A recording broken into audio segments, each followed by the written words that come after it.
Pretty cute. Pour un premier rendez-vous. Lying in the grass, so that's a move. Silence is it with you. Got a crush on you, but I don't know if I like it. Not a sit to wait for I get too excited. Cause that's the way it goes.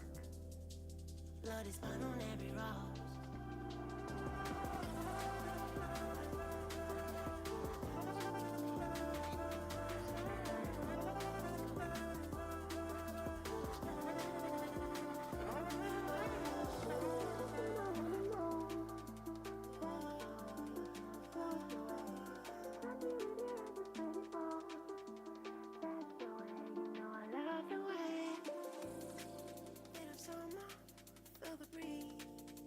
Summer bliss, I feel it's on your mind, I feel you'll be gone.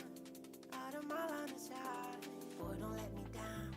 Don't you try to ghost me. Can't you see the signs? Stop feeling in your bed. Pause and hear the sounds. Synchronized heartbeat. Lying to yourself if you say you didn't like me.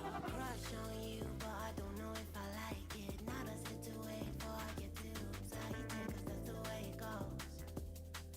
Blood is fun on every road.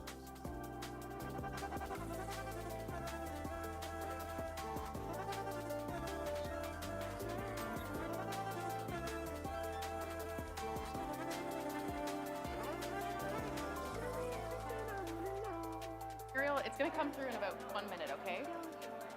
Are you ready? I'm just going to talk into the microphone. So testing 1, 2, 3, 4, 5, 6, 7, 8, 9, 10.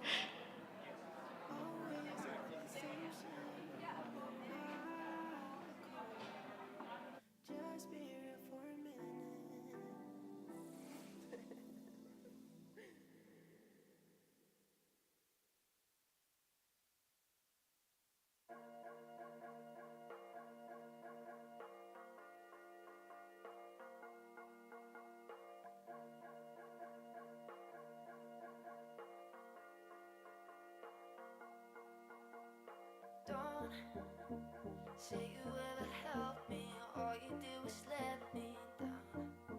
And I won't tell you what I went through, no, I don't wanna make a sound.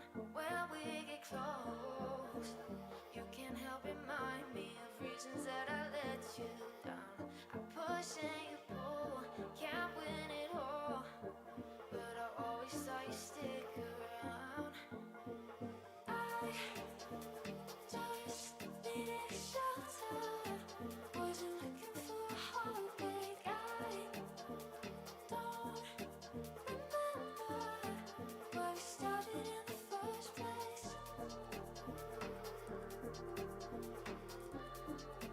Where we started in the first place.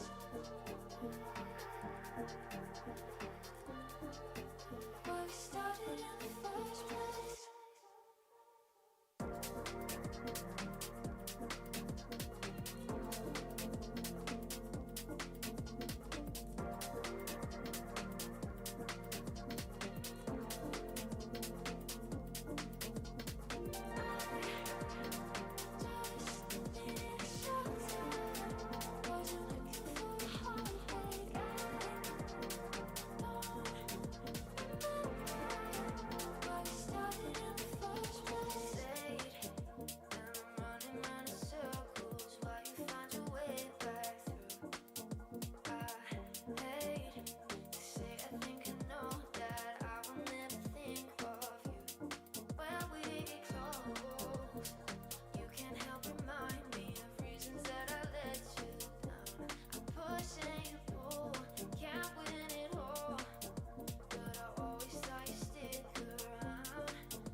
sun will always shine, and my love will not run dry. Cause for you I'll be alright.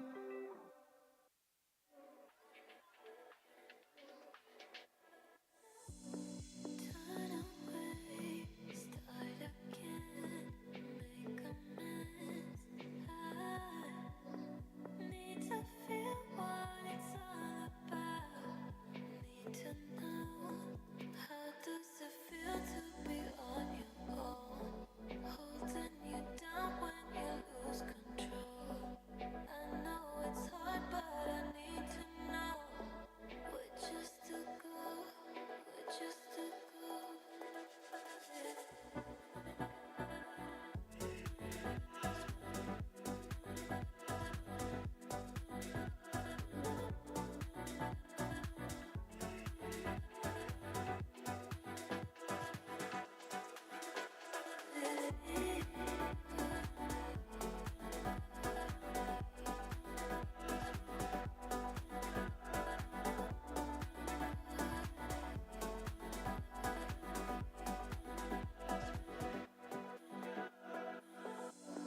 Take your time, there's no rush. Learn to trust in me. Let me show you what it could be like. Let me know, how does it feel to be on your own? Holding you down when you lose control. I know it's hard, but I need to know. We're just to go, we're just to go.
You're all I need.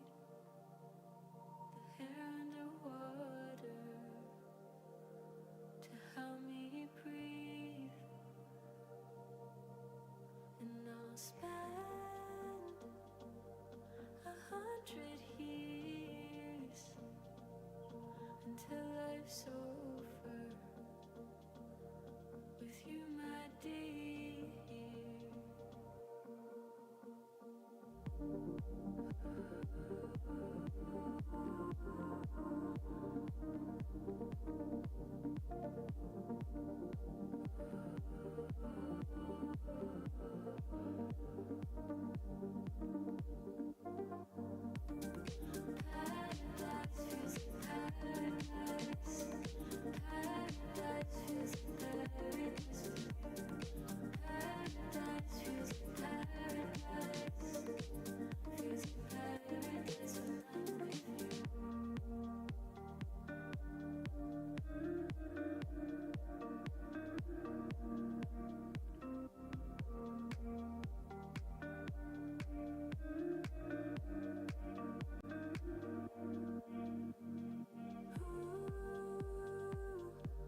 I'll help you heal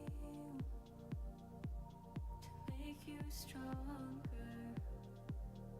than your inner fears. And I'll pray for you, my dear, to stay together as long as we're here.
Must have been a sign.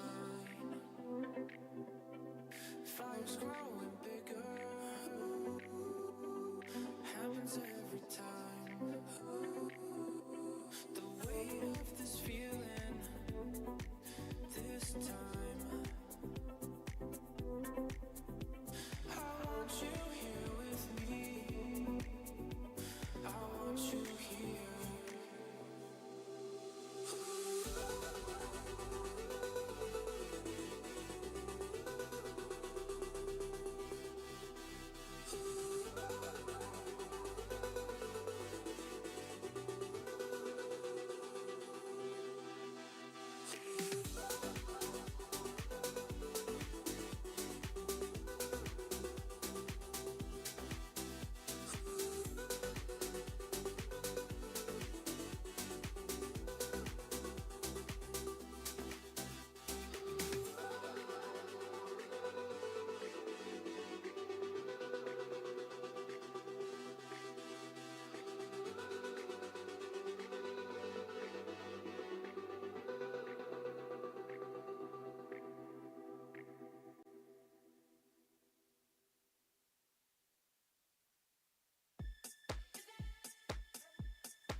She said, "Ella, mister, pleased to meet you.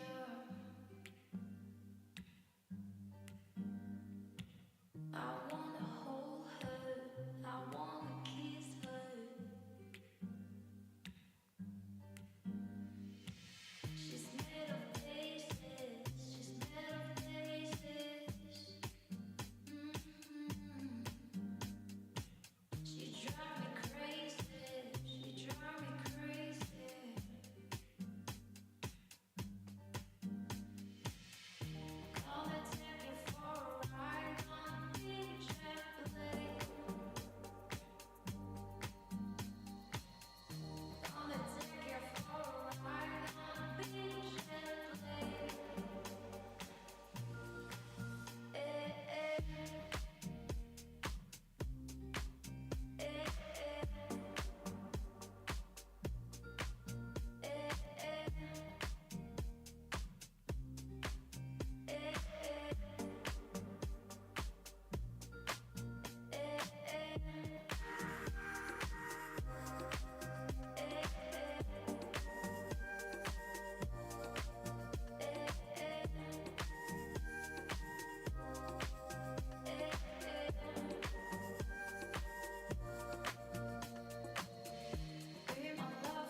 Oh, you can leave those. Thank you so much. Thanks. Hi, everyone. Just a reminder that the next session begins in 10 minutes. Thanks. There's going to be one other person as well, too. Okay, perfect.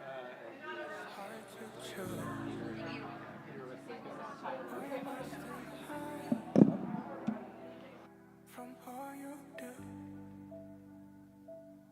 oh well, I tried. Got lost in you. The thing I do now, wish I'd known better when I go. Don't hold me up. I was lost in you. Lost in you. I was lost in you.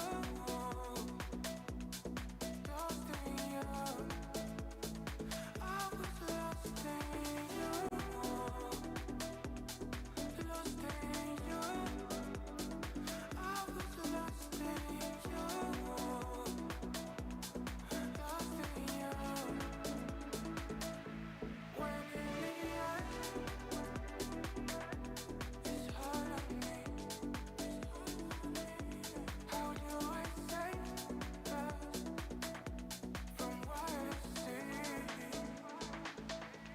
You wanna change, I gotta breathe. You misbehave, I misbelieve. Are we over? Are we closer? A thing I do now, wish I'd known better when I go. Don't hold me up. I was lost in you. Lost in you. I was lost in you. Lost in you. I was lost in you. Lost in you. I was lost in you. Lost in you.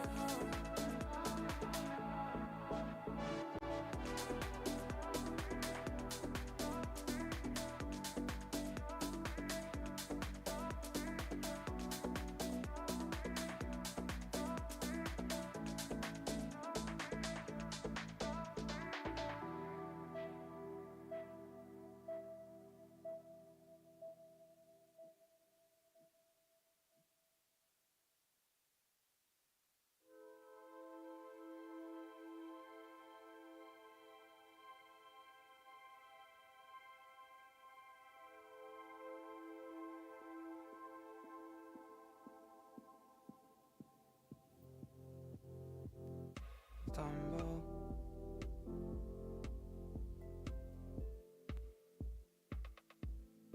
Tell me why you stumble.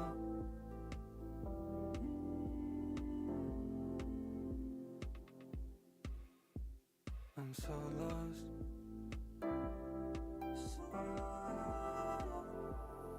Can you feel it when I'm alone?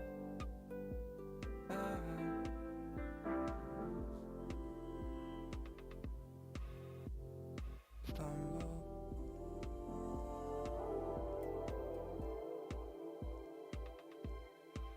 Baby, I'm so alone.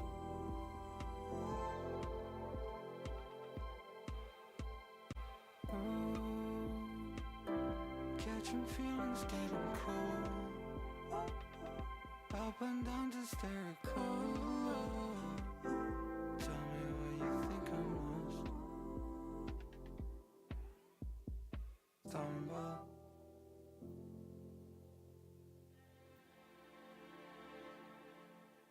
Tell me why you stumble.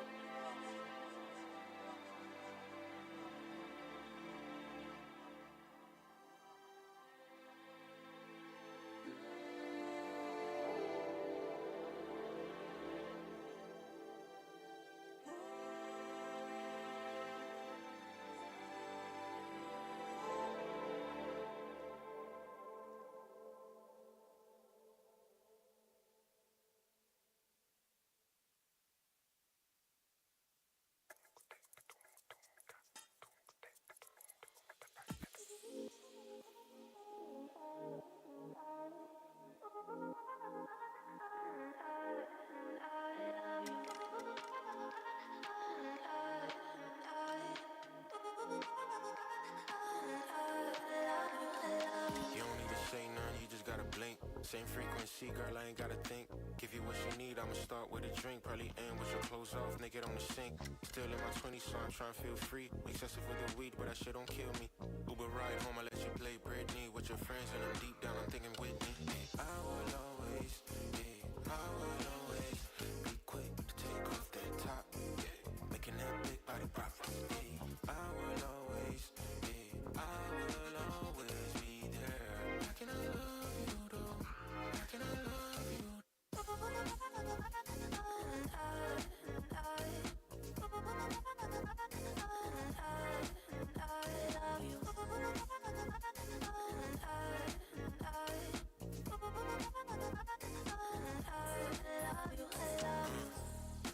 Set the tone, you in your zone, you ain't gotta feel alone.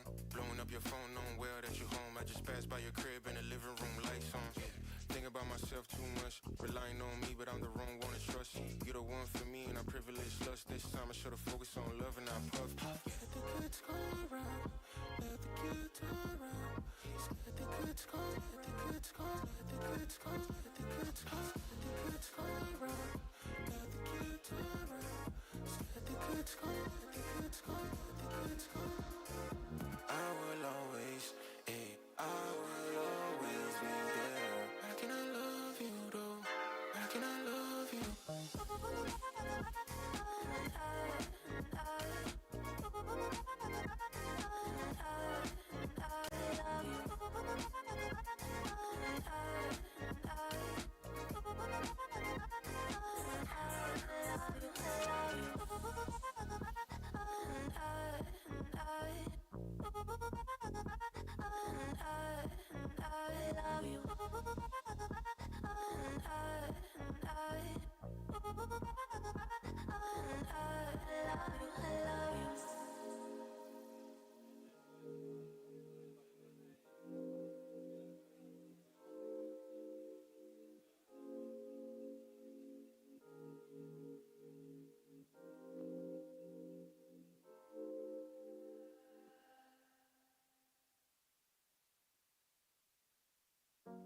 How much better can I show my love for you?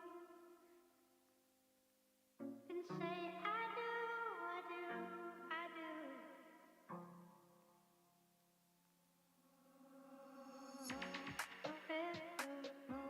I do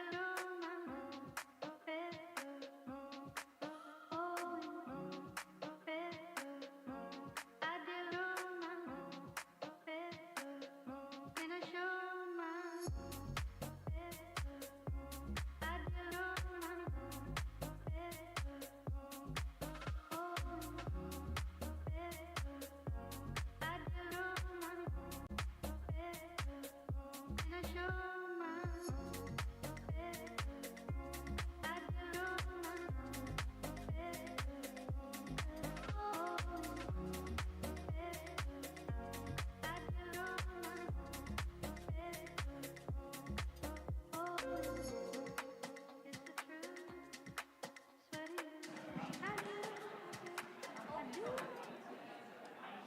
Hello, everyone. We hope you enjoyed lunch. We are just about to begin our next session in the gala room, so you have about 1 minute to make it to your place, and we'll see you then.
every day right.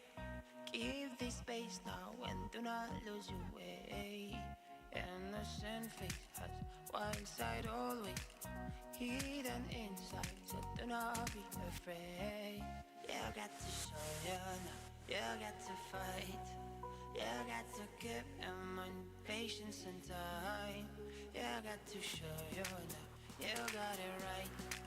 You got to give them mine, it's gonna be alright. Lift your head up, take your time. Look the world straight to bend in the eye. Keep your head up, hold it high. Look the world and say you're gonna be our mind. Wild desires, far from home, dying high, you feel it in your bones. What is coming is way much better than what is gone, so for better check your plans. You got to show you now, you got to fight. You got to give them patience and time. You got to show you now, you got it right. You got to give them mine, it's gonna be alright. Lift your head up, take your time. Look the world straight to bend in the eye. Keep your head up, hold it high.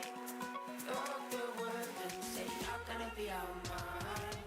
Lift your head up, take your time. Look the world straight to bend in the eye. Keep your head up, hold it high. Look the world and say you're gonna be our mind.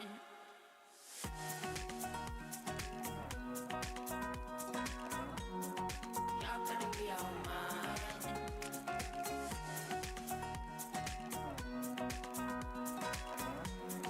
You're gonna be our mind.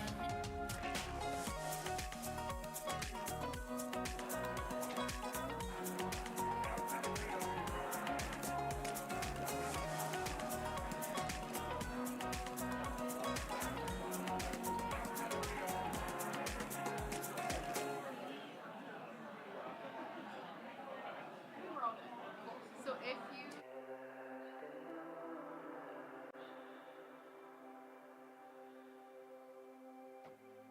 Heights uncover my eyes, but I'll be here, waiting for you, leave me back on my side. Falling right back into you. Can't you see I'm out of tune? You're the last thing I wanna lose, and now you know what I've been through.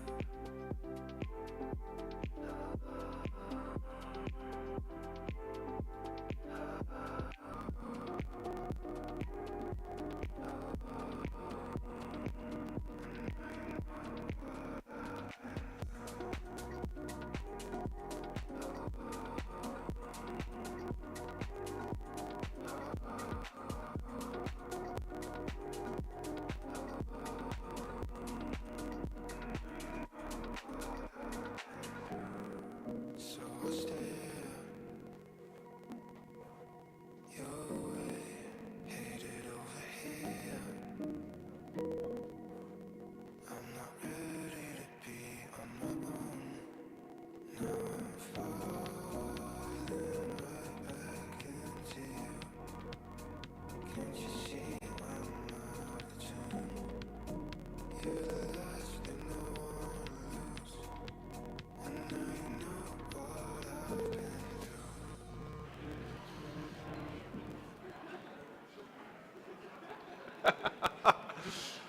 Folks, I'd like to encourage those of you who aren't sitting down yet to sit down, if you don't mind. Hate to break up the conversation, but we do have a schedule to keep. So, so delighted that everyone seems to be having a good morning. So grateful for the thoughts and the wisdom and all the interesting lessons that I heard this morning.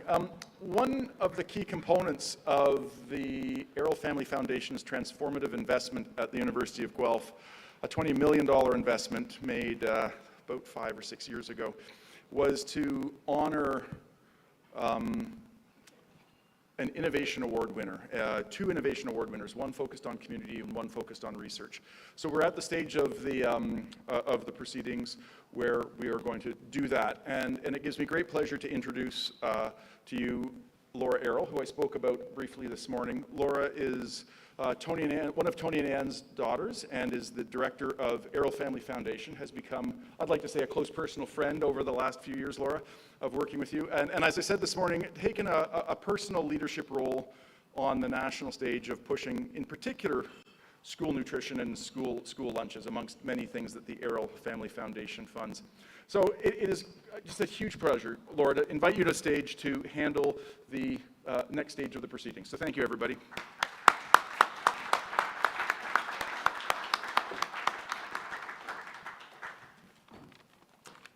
Hi, everyone. Thank you so much for joining us today. It's really, every year, I think this summit gets a lot better. Now, thanks in part to the good folks at the Arrell Food Institute, and I really thank everyone for taking the time, and in many cases, coming long distances to be here with us today. It is my pleasure to present these awards. When we came up with the concept of the Food Institute with U of G, it was really important to us to recognize not only innovation in research, but also innovation in the community aspect of food systems as well. So we have some great recipients of the awards today, and I'm very happy to introduce them to you. So these awards really recognize the extraordinary efforts of individuals and organizations from around the world whose groundbreaking initiatives shape how we think about, produce, and consume food. So we annually present 2 awards, $100,000 each, in the categories of research innovation and community engagement innovation. So this year, the awards in the research impact category were split between 2 deserving winners. And the first award, you were introduced to the founder this morning, is NASA Harvest. So this organization works to enable and advance the adoption of satellite Earth observations by public and private organizations to benefit food security, agriculture, and human and environmental resiliency worldwide. And we heard examples of the great work they're doing in the Ukraine earlier today. So I'd like to invite Inbal Becker-Reshef, Program Director of NASA Harvest, to the stage.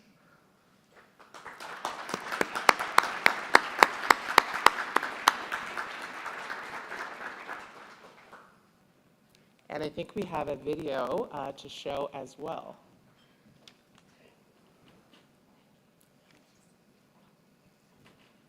In the earliest days of the Russian invasion of Ukraine, officials reached out to NASA Harvest for help understanding how this conflict would impact food production and distribution across the country. NASA Harvest scientists felt an enormous drive to act. Collaborating with other organizations, they rapidly developed a picture of the coming harvest using satellite data. The imagery translated to show a very different outcome than what decision makers on the ground had come to believe.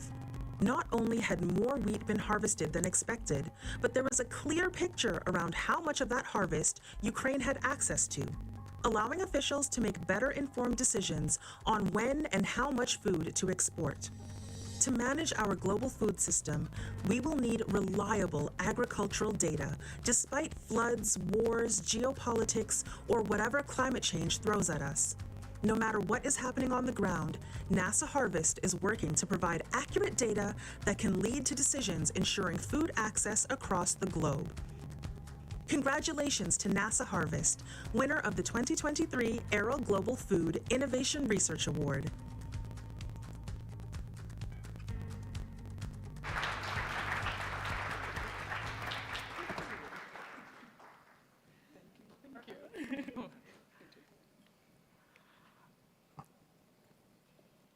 I feel a bit speechless, even though I've prepared things to say.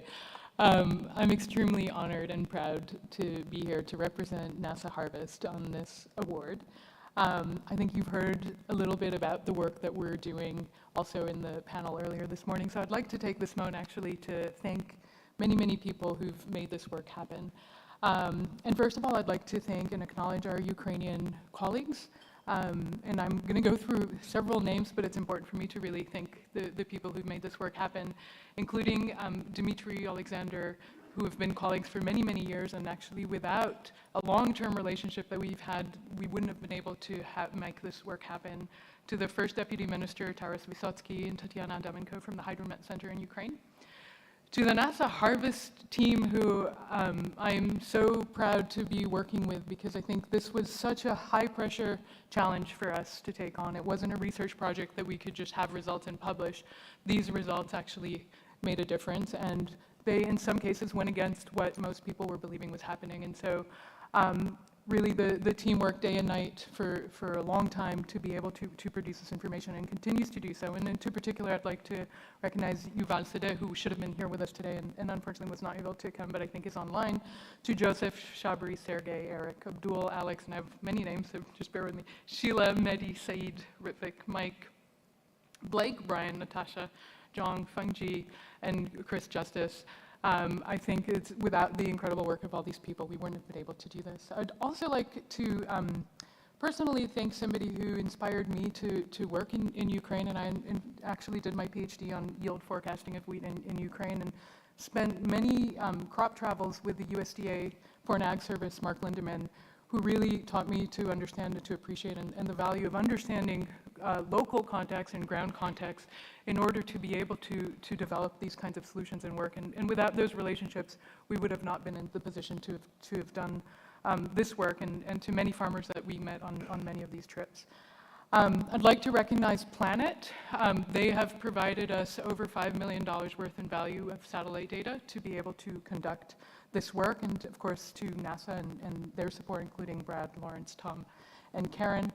And last but not least, to the Arrell Food Institute team, who've been incredible to recognize our work and award, and to work with us also to be here today, and specifically to Sweni, Eliana, Nina, Evan, Muriel, Alice, and to all of you, and of course to the Arrell Family Foundation for this work. I think we're very honored and excited for this recognition, and hope and feel this work is really important, and hope that this award can also bring more visibility to this work, to what's happening in Ukraine, to what's happening in the occupied territories, and the information that we're able to provide there.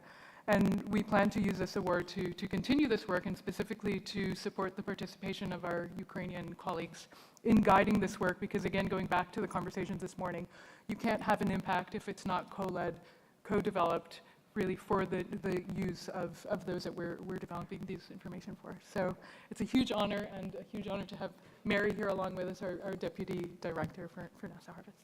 So thank you very much. Thank you so much.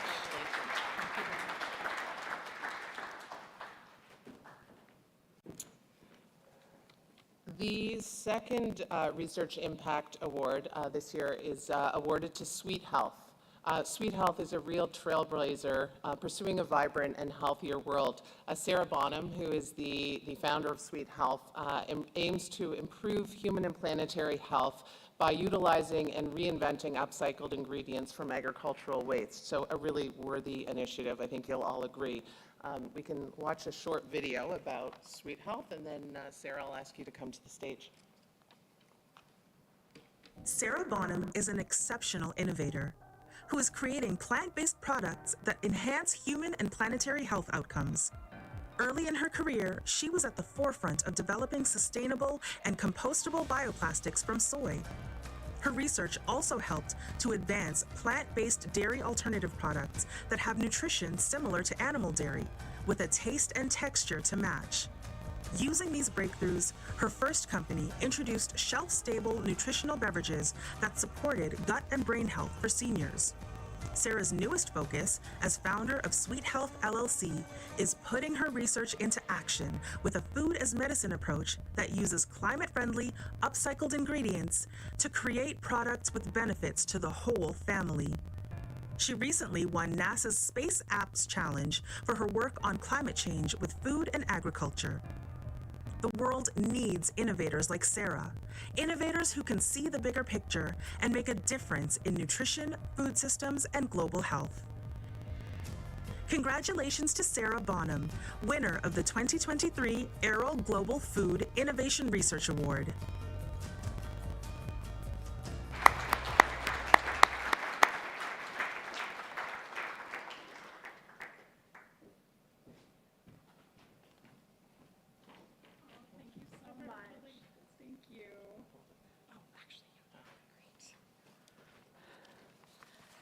Good afternoon, everybody.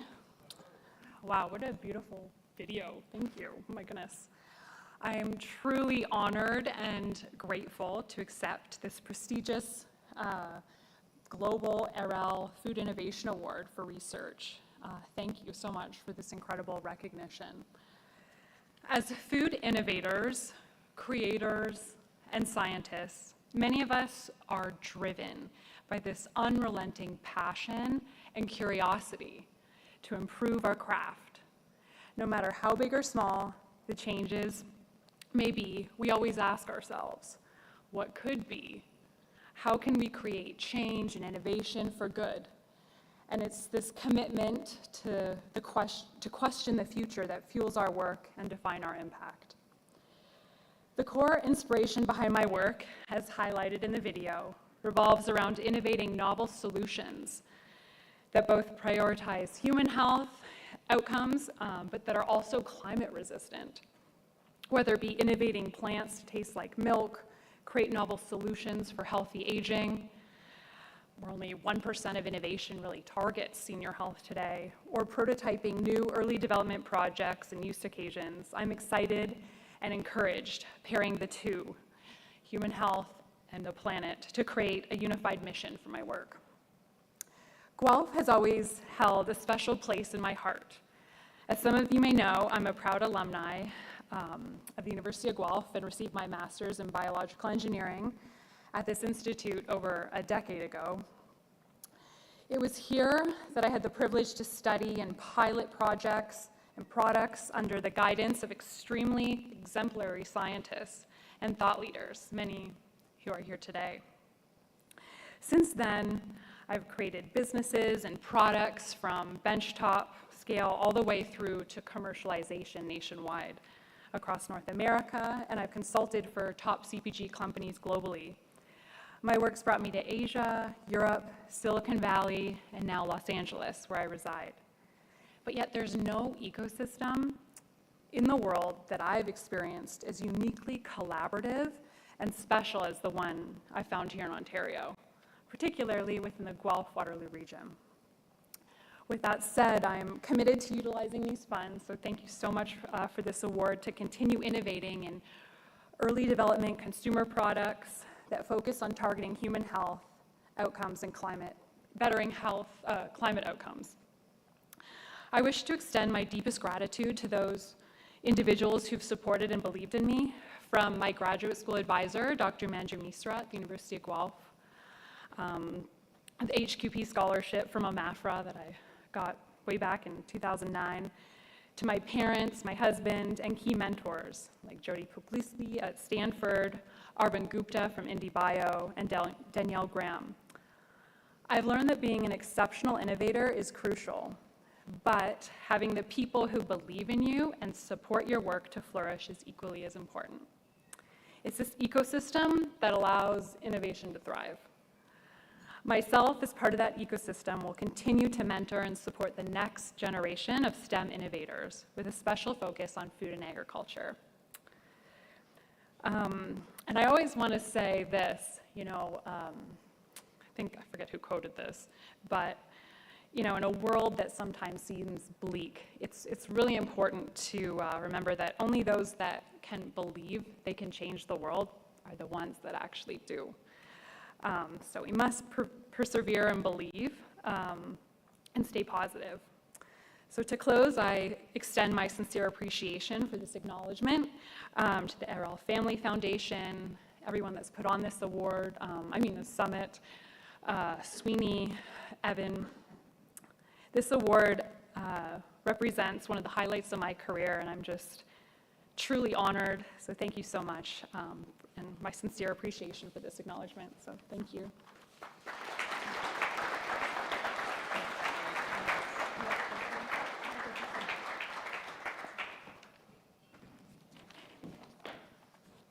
And the third award that we are giving out today is the 2023 Community Engagement Award. And this year, the recipient of the Community Award is Cham Dairy Limited, Cham Dairy Foods Limited.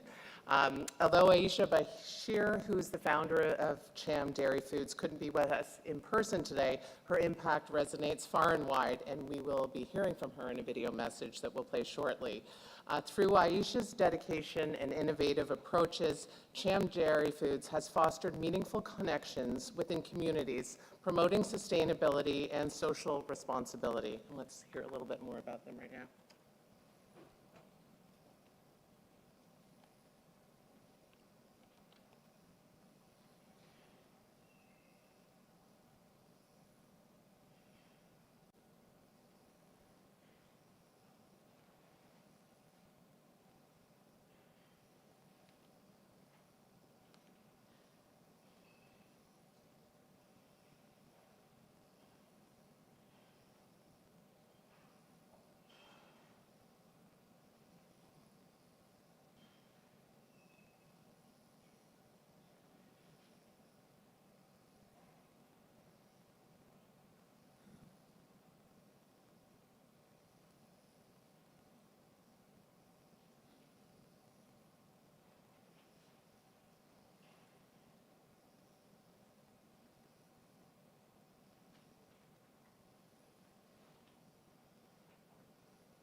Okay.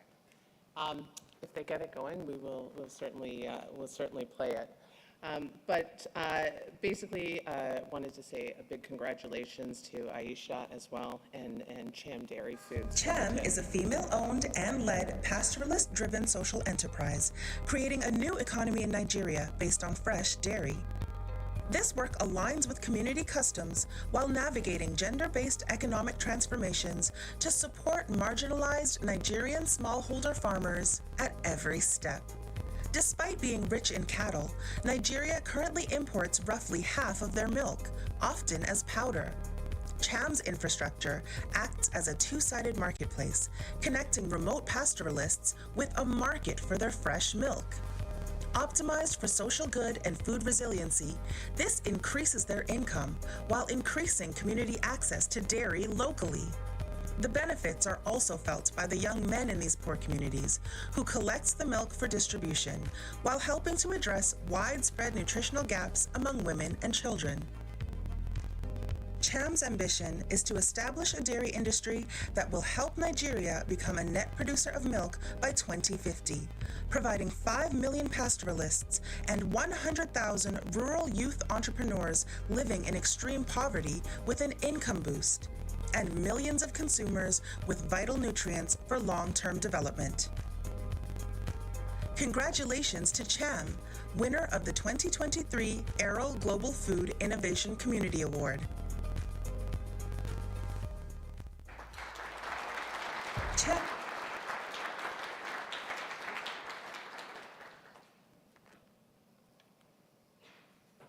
I think we have a video from Aisha as well.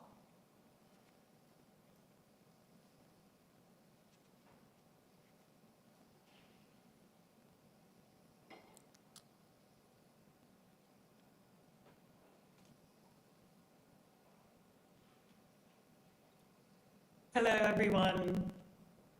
Thank you. I'm so honored to accept this award on behalf of our amazing team of champions. I'm Aisha Bashir. I'm the founder and CEO of Cham, and we're really proud and honored to have been recognized by the Arrell Food Institute for our community engagement with pastoralists in Pekonkore here in Abuja. Over the past 5 years, we've been testing our innovative, scalable, high-impact model, and although it's still early, our results demonstrate the significant impact that we're having on pastoralist communities. We've doubled the incomes of our pastoralist suppliers, with the highest performer earning almost $7 a day. We've created 69 days of free time each year for women who otherwise would have to trek long hours on end every day to sell their dairy products. We've increased the average productivity of farmers by 88%, as a result of our hands-on training and animal health support. We've increased the price of milk by 60%, which has boosted farmer incomes. And we're really proud of the results from a recent survey that show that over 50% of the pastoralists who work with CHAM that have experienced a climate shock or stress within the past year have attributed their faster recovery and increased resilience to their partnership with us. So thank you so much once again for this honor. We're really excited about partnering with the Arrell Food Institute to drive local dairy development in Nigeria. Hello, everyone.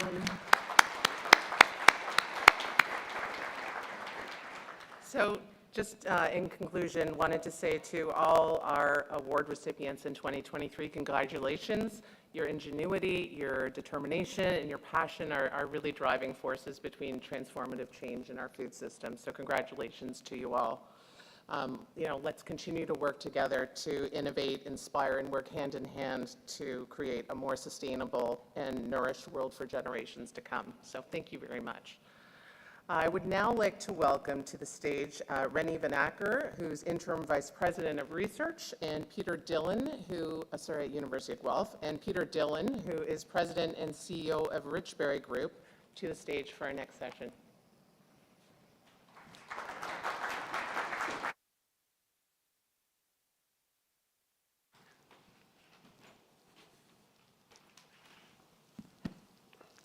Well, thank you.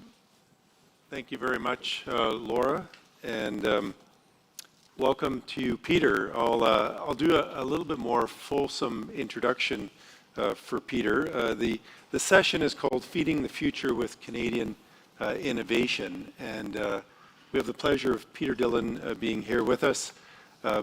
Peter wears many hats. He's President and CEO of Richberry Group, which Laura mentioned, Chairman of the Board of Directors of Ocean Spray, member of the Board of Directors for the Bank of Canada. And in this conversation, we're hoping to get your thoughts, Peter, and it's a big menu we have here of perspectives on the way geopolitics, innovation, climate change require us to think differently about food systems. And in your position as a major food producer and board member of the Bank of Canada, as a farmer, you bring a unique perspective and very diverse perspective on the challenges of bringing innovations to the market. And we're interested in the how. So Evan at the opening talked about wanting to talk about the how of doing this, and we're looking for those insights, specifically on how developing a pan-Canadian strategy on agri-food innovation can help us drive the green economy, create jobs, and ensure Canada's position in the world in delivering food to everyone and delivering increasingly carbon neutral food systems. I have a series of questions, and the first re-acknowledges those many hats that you wear. Farmer of a multi-generational family farm, one of the world's biggest cranberry producers, board chair of one of the world's biggest agriculture co-ops, Ocean Spray. You chaired the BC Premier's Task Force on Food Security, made recommendations pertaining to ag tech and innovation specifically. Board of Directors of Bank of Canada gives you specific insights. All of those aspects, maybe could you tell us a little bit about your journey and what it's taught you about food systems? Sure, thanks. First of all, thank you everyone for showing up today, and special thanks to the Arrell institution for doing this, and to Evan who's been a kind friend of mine, and for organizing this, and for all the people that are behind the scenes that we never really pay enough attention to that put this together. So huge thank you to everybody. Yeah, so let me begin to tell you a little bit about my story. You know, I'm, as you just heard, I'm a farmer. That's where I began. That's where my roots are, no pun intended, but that's how I started working with my parents. And over the decades, you know, one of the things about farmers is we don't like to change. We like to keep things the way they are. Until we run into a lot of the issues that we've just seen evolve over the last few years. You know, you had the war, you had supply chain issues, and everyone was focused on, you know, how that had an impact on agriculture. And as a farmer, I've seen over the past few decades how the weather system has completely changed. And what we could do 10, 20 years ago, we can't do today. And as a farmer, I've realized we can't continue doing the things the same way we've been doing it for decades, and that requires a lot of change. And so that's how I started from my hat as a farmer. But then my hat as the chairman of this global food CPG company, a food and beverage company, I started to see that not just our system was starting to retract, but talking to other food companies, global food companies, everyone was starting to see the same thing that we did. And that was the reduction of food, that we started seeing on this continent, food production dropping. In fact, I think if you watched the news, you'd see even in Europe. Europe is on fire. And a lot of the food there started to dry up on the plants just because of the heat. And now we look at California. About in the end of this decade, about 1 million acres are going to come out of production because the lack of water. So this is leading to something that I don't think we're giving enough attention to. And it's kind of my call out to wake up to everybody, because if you look around, you saw India shut its borders on rice exports, and India is the largest producer of rice. And they're saying, we've got to feed our own people. You know, you have Thailand and Vietnam who are talking about doing the same thing. California, their state government is talking about eventually implementing rules and laws around exporting of food.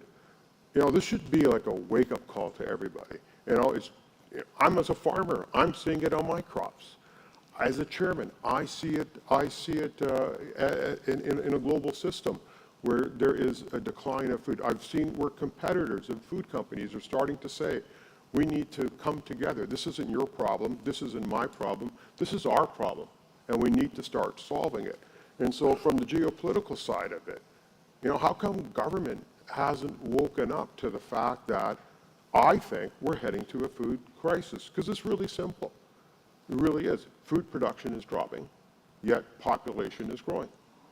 And, you know, that kind of leads, if we don't start doing things differently, if we don't start being creative, if we don't start innovating, we're heading down a huge problem.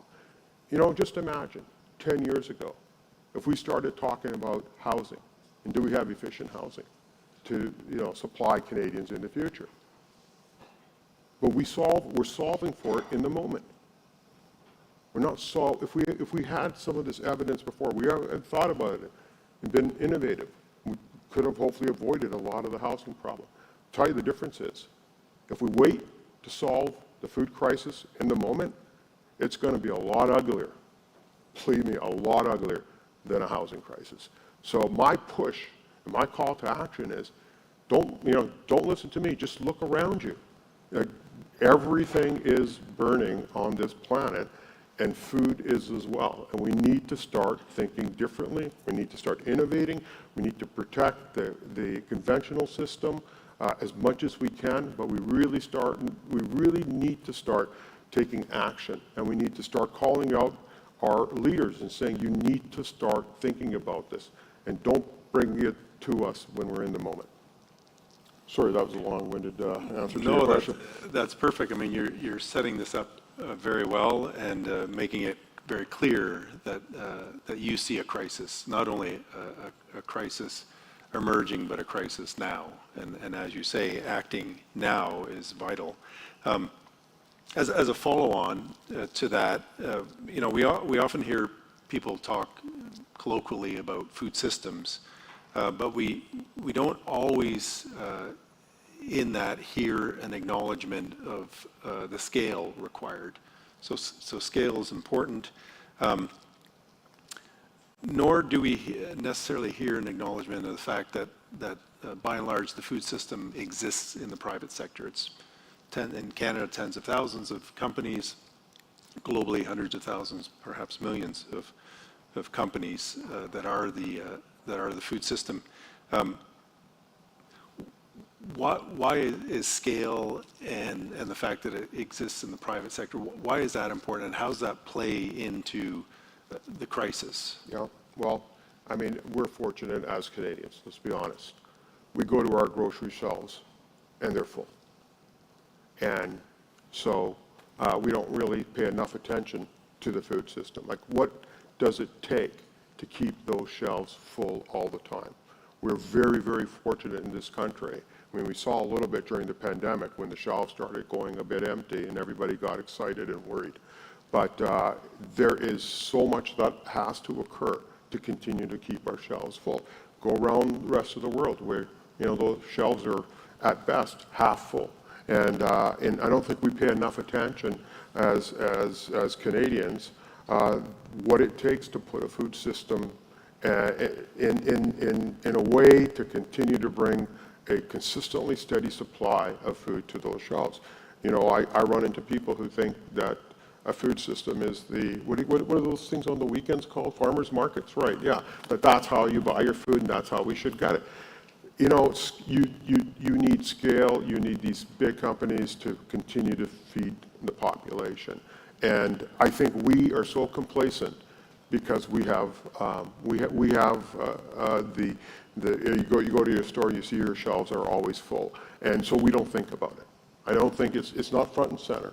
It only becomes front and center when those shelves start going empty. And that's something to take back and think about is what happens when those shelves start going empty. And I'll tell you, wow, you got a little bit of a push when we went into the pandemic. And, you know, it could come from reduction in food imports.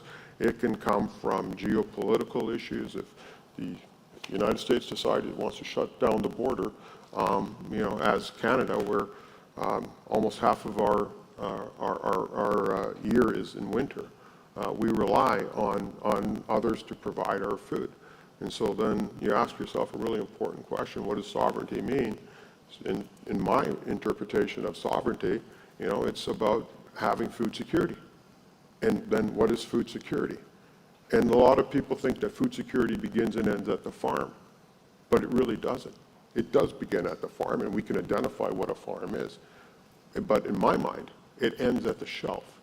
And everything that's broken in between the farm and the shelf needs to be fixed because we need to get food in a reliable pace to those shelves so we can feed Canadians. And I don't think we spend enough time, and when you talk about scale and process and manufacturing and what it takes, we don't understand all the complexities between farm and shelf. And those are the areas where we need to build more resilience. For sure, we need to be more resilient. And frankly, you know, we've seen food inflation happen over the past year or two, and all of those costs in there are starting to accelerate. And, you know, I'll maybe say something that's not popular, but as Canada, we don't spend enough time figuring out that in between. What do we need to fix that in between? And that, frankly, is not just about farm and growing. It's about the process to getting it to the shelf. And we are not anywhere close to being where we need to be. And quite frankly, it pisses me off when we have to drive food a couple of thousand miles away to get processed, and then we bring it back. We should be doing it here. Sorry about the language, I apologize. I just got in from Europe, so I'm tired. So in that vein, you know, in your work at various levels, corporate, government, your insights, you've often said that innovation is part of the solution. Can you tell us more about what you mean by that? Yeah, for sure. So I think if we agree, and I think the evidence is showing that conventional food production is on a decline. And the culprit is, you know, no longer the war, no longer supply chain, it's climate change. The weather patterns that this globe is facing today that we've never faced before, and the impact is on food production is, in my experience, I've never seen the whipsawing of weather. So let's just take that. So how do you build a resilient food system. Obviously, you've got to support the conventional system. You've got to be innovative, and you've got to figure out, how can we get as much production, maximize production around the world. Look at the prairies in Saskatchewan, a 4-year drought. This year in Alberta, in BC, they didn't have enough feed to feed their animals. So they went to auction. So when you look at, that the system is starting to fail, how can you be a bit more innovative? But also, how can you use technology? Where can technology today, other than the conventional, where else can it lead us to? And, there is a new emerging area on indoor growing that is happening. Now, if you go to the Netherlands, they figured it out a long time ago. And they're, such a small country is now the second largest producer of food in the world, exporter of food in the world. And here's this little country that's figured it out. We need to do the same, especially being in Canada, especially having 6 months of winter all the time. How can indoor agriculture play a much bigger role? And, like every other innovation startup, it's going to fail. It's not going to be perfect at the beginning, but it's actually something that we're going to have to really lean into, because it will be a big part of the food system going forward. As we have population increases, when you look at food security, you look at feeding the world, 8 billion, 7 to 8, 8 to 9 is going to go faster than it did from 7 to 8. And, as much as people like to say, well, we've got to export, which we do, but we need to make other countries more food secure by having these technologies, being able to figure it out. Yeah, we're going to fail, and it's going to cost money, but I don't think there's much of a choice. We need to start bringing food systems to areas around the world where they can be a little bit more efficient on growing food. We also, at Canada, we need to do the same thing as well. We have an opportunity up in the north where we have a lot of indigenous populations. Just imagine creating some of these food systems where they can be a little bit more, self-efficient on food supply. So it is a system. Money is going there. Capital is going there already in trying to figure it out. Yeah, there's more losses than wins, but it's a system that's going to eventually have to win for everyone. And smart money, patient money is already saying that, and I'm glad that they're starting to invest. Now we just got to, and I'm sorry if people are here from government, I don't mean this in a wrong way, but we need you as our partner to come along as well with us. We need you to say, hey, listen, how do we become a part of the solution and not part of the problem? And so my call out is, sometimes it's a simple solution as, just get out of the way. Start taking down those barriers. I think I was talking to Lenore Newman, and, he just came back from this trip and said, we have rules that have been put in 20 years ago around 100 milliliters. You can't come on, you got to go through security, 100 milliliters. Well, that was 20 years ago, and they had the reasons for 20 years ago, but nobody's thought about it. Hey, let's make passenger life a little bit better. Do we really need to have these rules? You actually don't, to be quite honest with you. Same thing with here, is how can government start thinking about solving this problem with us? And, a lot of the solutions are just, regulatory. Don't get in the way. Sorry if I've... Yeah, I'm going to ask you to unpack that a little bit more, maybe in two respects.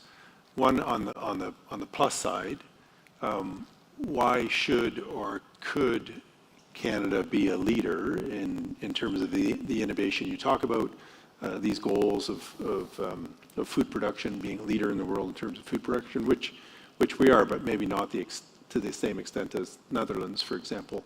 So why should and could this happen in Canada? And maybe I'll start with that, and then we'll come to the negative side. What are, I'll ask you about those barriers, and I have some categories. But maybe on the positive side, why should or could this happen in Canada? Well, I think we're one of the first countries that are actually starting to talk about this. I know there are a few countries that are further ahead, but Guelph has been, you guys have been doing this for some time. University of the Fraser Valley, they're talking about it. There's conversations that are happening today that need to, move a little bit faster. And so why Canada? Well, because, we're a country actually that needs to rely on some of this technology more than others. We have a lot of great companies. We have great farmers here who want to continue to grow food. So I think there's just so much opportunity that we have available to us. And, we are an innovative country as well. And I think this is perhaps, and Canadian technology, quite frankly, is very trusted. You can take it around the world and people would love to see us succeed because then they know it's been tried and tested. So now on the challenges side or the barrier side, I've got three categories. I'm going to start with research and development. What do you think are some of the barriers with respect to research and development in terms of innovations that will lead to the kind of progress we need to make? Yeah, funding, capital. It's patience. This is not a quick win. This is a must win, but it's not a quick win. And the must win is we need to figure it out before we start running out of food. And I think that patient capital is very important. But, if you don't look at this on a quarterly basis, did we make money or did we not? I think you're going to need to start off with saying, okay, this is going to take time. But there's going to be a social win, there's going to be a commercial win, there's just going to be a national win if we get this thing right. The next category is investment and capital. I just answered that. Yeah, so barriers there. But beyond research and development, are there other barriers in terms of investment and capital? Yeah, I mean, kind of going back to what I said earlier, business is ready to invest. It just needs certainty and speed. And I think this is where government can come in and play a role in being a partner. Because if you want this capital, the capital will come because it understands the problem. And it understands it needs to innovate behind technology. But they need to know that if they're going to do this, that they're not going to run into a political system that's going to slow them down. So they need speed and they need certainty that, nobody's going to get in the way. And I think after that, it starts going. So that feeds right into the last category, which is policy and regulatory barriers. And I know you have some insights in that regard, and maybe even some examples, but I'd be curious to hear your thoughts on that. Yeah, well, okay, so, yeah. As much as you feel comfortable divulging. Sure, thank you. It goes back to, we have policy, we have regulations that's been there for a long time.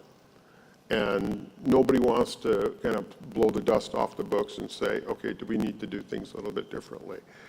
And we do, because what worked for us back then isn't going to work for us going forward. In fact, I would even argue it's not working for us today.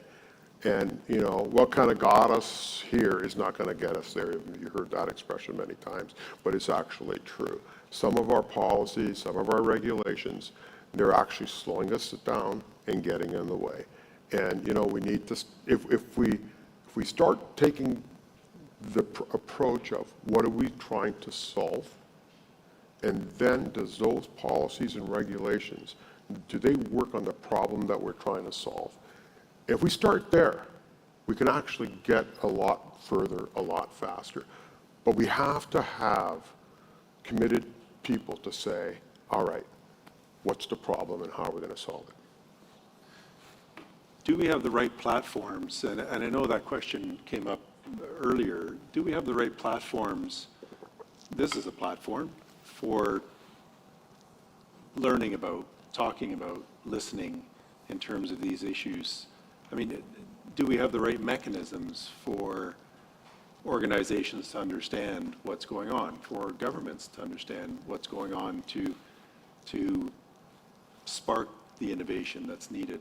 I mean, do those platforms exist? I think so. Like you said, we're here today. Here's a platform that exists. Here are a few other platforms that. It's just really, listening, understanding. Like, I've lived in an industry that never got attention. because other things were more important, whether it was the auto sector or the housing sector. They just never got enough attention. The platforms are here. And to me, feeding people, feeding Canada should be on top of mind in every Canadian conversation. I will tell you, I was at a food conference of big food companies, and we had the Secretary of Agriculture speaking to us. And it was the first time I've heard a politician say this. And the politician who was the Secretary of Agriculture in the Biden administration said, today, food security is as important as national security. And they started getting it. So the platforms are here. We just got to get Canadians, our governments, to start getting it as well. Shifting back to the private, how does the current macroeconomic situation, higher interest rates, for example, make new approaches or the approaches you're talking about different or more challenging, less challenging? How does that affect things? I've got to go to a board of directors meeting for the Bank of Canada after this heading there. And so you asked me a question, how's this? Yeah, What's happening with interest rates? Listen, yeah. It's making it harder, for sure. Like, listen, Canadian farmers investing in innovation, if you have to borrow the capital, it makes it tough. And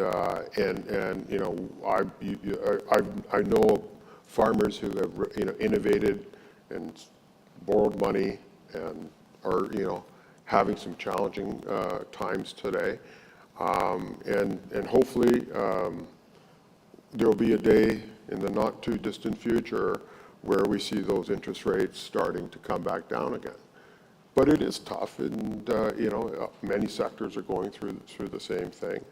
But I think that at the end of the day, if we give it enough attention and time and certainty and speed, there's a lot of capital on the sideline that's not debt, that says we want to come in and we want to invest. We just need to create a place for that investment to come. We're a great country.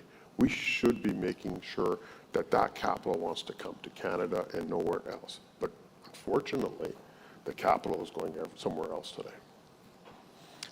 What about business models? I mean, you chair a large co-op. Is that part of the solution? Different business models.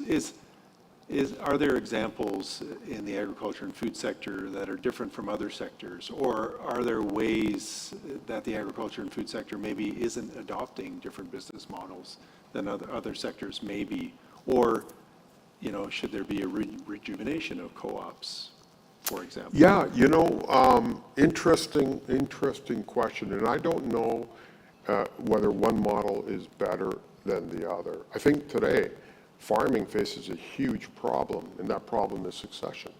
Do your kids want to do what you did? And many children today don't want to do what their parents did.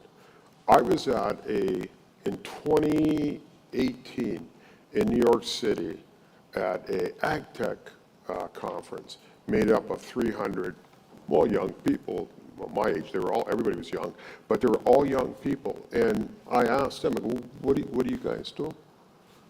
And so, we're farmers. So you're farmers. Where are your farms? That rooftop in Manhattan or this box in Queens?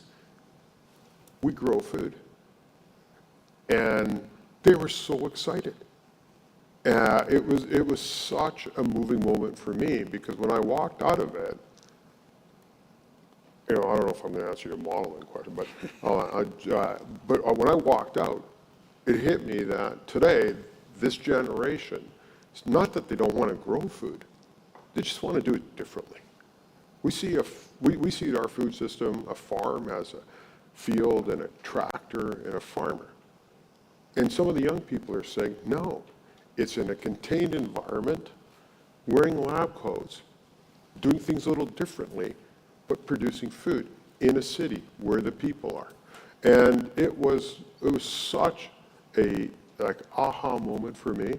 I was like, yeah, this is where the food system is going. So around modeling, I think the way we are today, whether it's a co-op model or not, we're facing a lot of challenges, and one of the challenges is around succession.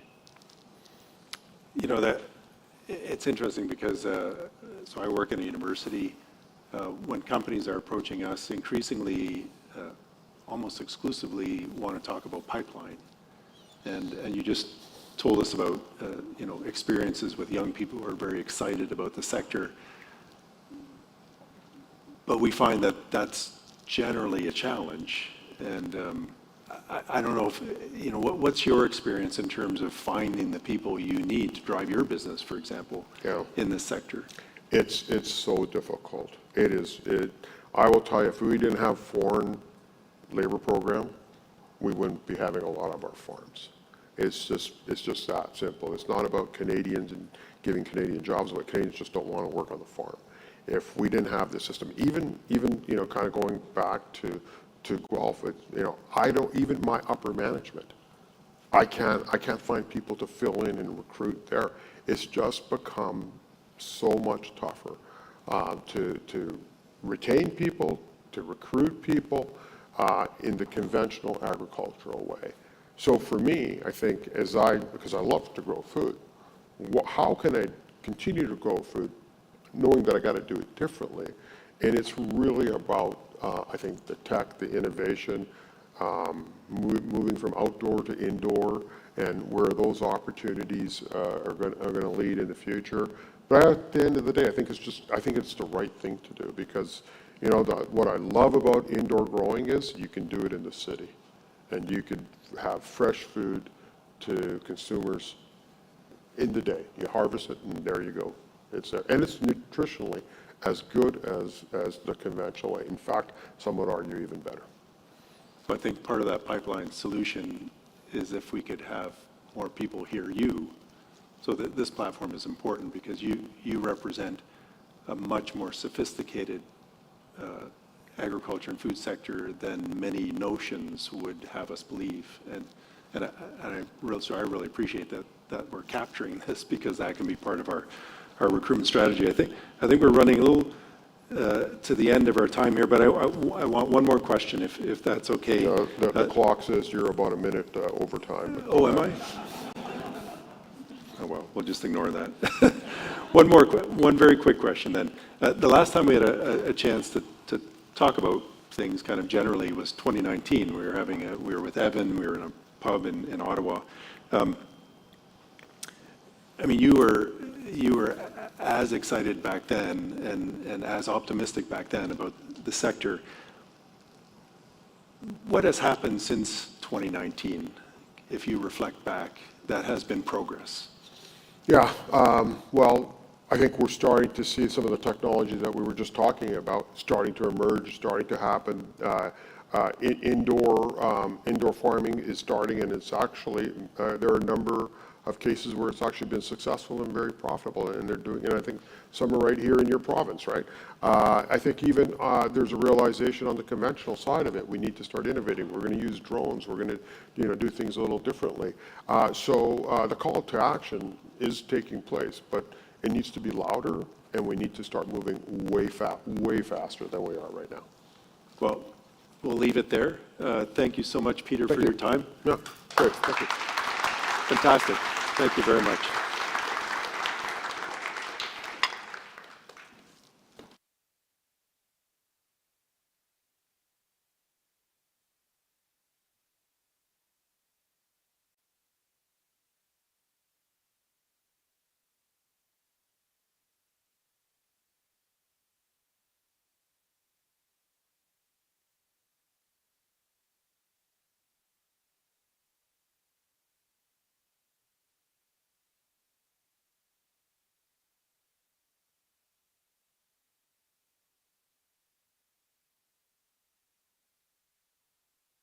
Can you hear me? Okay. Yeah, there you can hear me.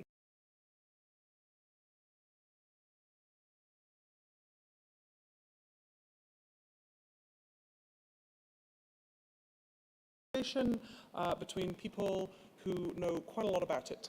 I mean, I'm not lying. In the Markham Vaughan Room, there is an AgTech dialogue, part of our AgTech work.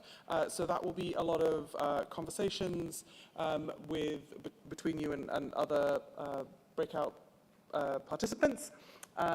And in the Kitchener Oakville Room, there is a smorgasbord of the way in which U of G researchers are contributing to a sustainable future.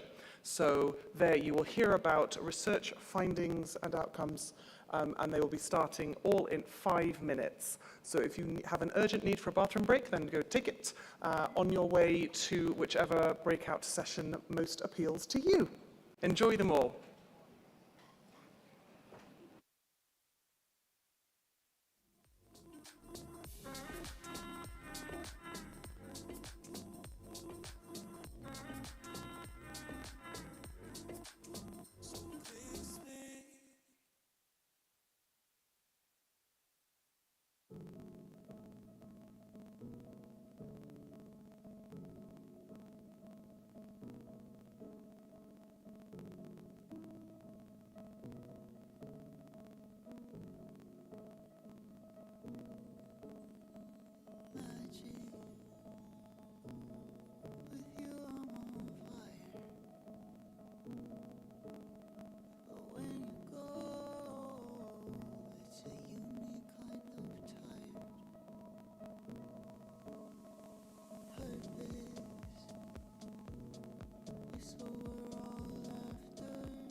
It's cold here now.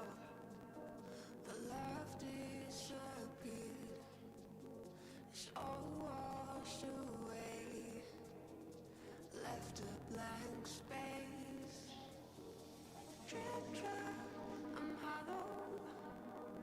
Time's up. I follow deep into the water. 1 minute till the session begins in all rooms. Thank you.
Testing, testing. Can you hear me? Can you guys hear me okay? All right, we're going to go ahead and get started. Welcome, everyone. Can you guys all hear me okay? Yeah. All right. Well, good afternoon, everyone. My name is Mauricio Alanis, Director of Sustainability Strategy and Partnerships at Maple Leaf Foods. And it is my pleasure to welcome our panel today on the business case for climate solutions. I'll let the panel introduce themselves. Please share with us who you are and what you and your organization does. Yeah, thank you so much, Mauricio. My name is Mohammed Yagi. I'm the Agriculture and Climate Policy Lead. I sit on the Economics and Thought Leadership team and the Climate Action Institute. And in case you're wondering what the Climate Action Institute does, is we get down into the action and thick of it. So apart from gathering public policy experts and economists from around Canada to find the best solutions towards a more net zero Canada, we also are on the ground with initiatives like the Canadian Alliance for Net Zero Agri-Food. It's an alliance with Maple Leaf Foods, Nutrien down there, Loblaws, and the Boston Consulting Group with, of course, support from the Arrell Food Institute as well, with a goal of reducing emissions by 50 megatons by 2030 and 150 megatons by 2050. So apart from research, we're also on the ground trying to make a difference. So that's what we do, apart from financing everyone in this room as well. Excellent. Thank you, Mohammed. Hi everybody, I'm Julie. You probably can tell from the accent, I'm based in the UK. I work for a company called SLR Consulting. We're a global consultancy with the tagline of making sustainability happen. And that's my passion. My background, I'm an engineer, but my passion is helping companies with climate change, to decarbonise, to facilitate the energy transition. And I've been privileged over the last few years to chair in the UK a cross-working industry and government regulator working group to help develop and evolve climate policy, which has been amazing, insightful, frustrating, rewarding, all of the above. And I loved the session on policy development today.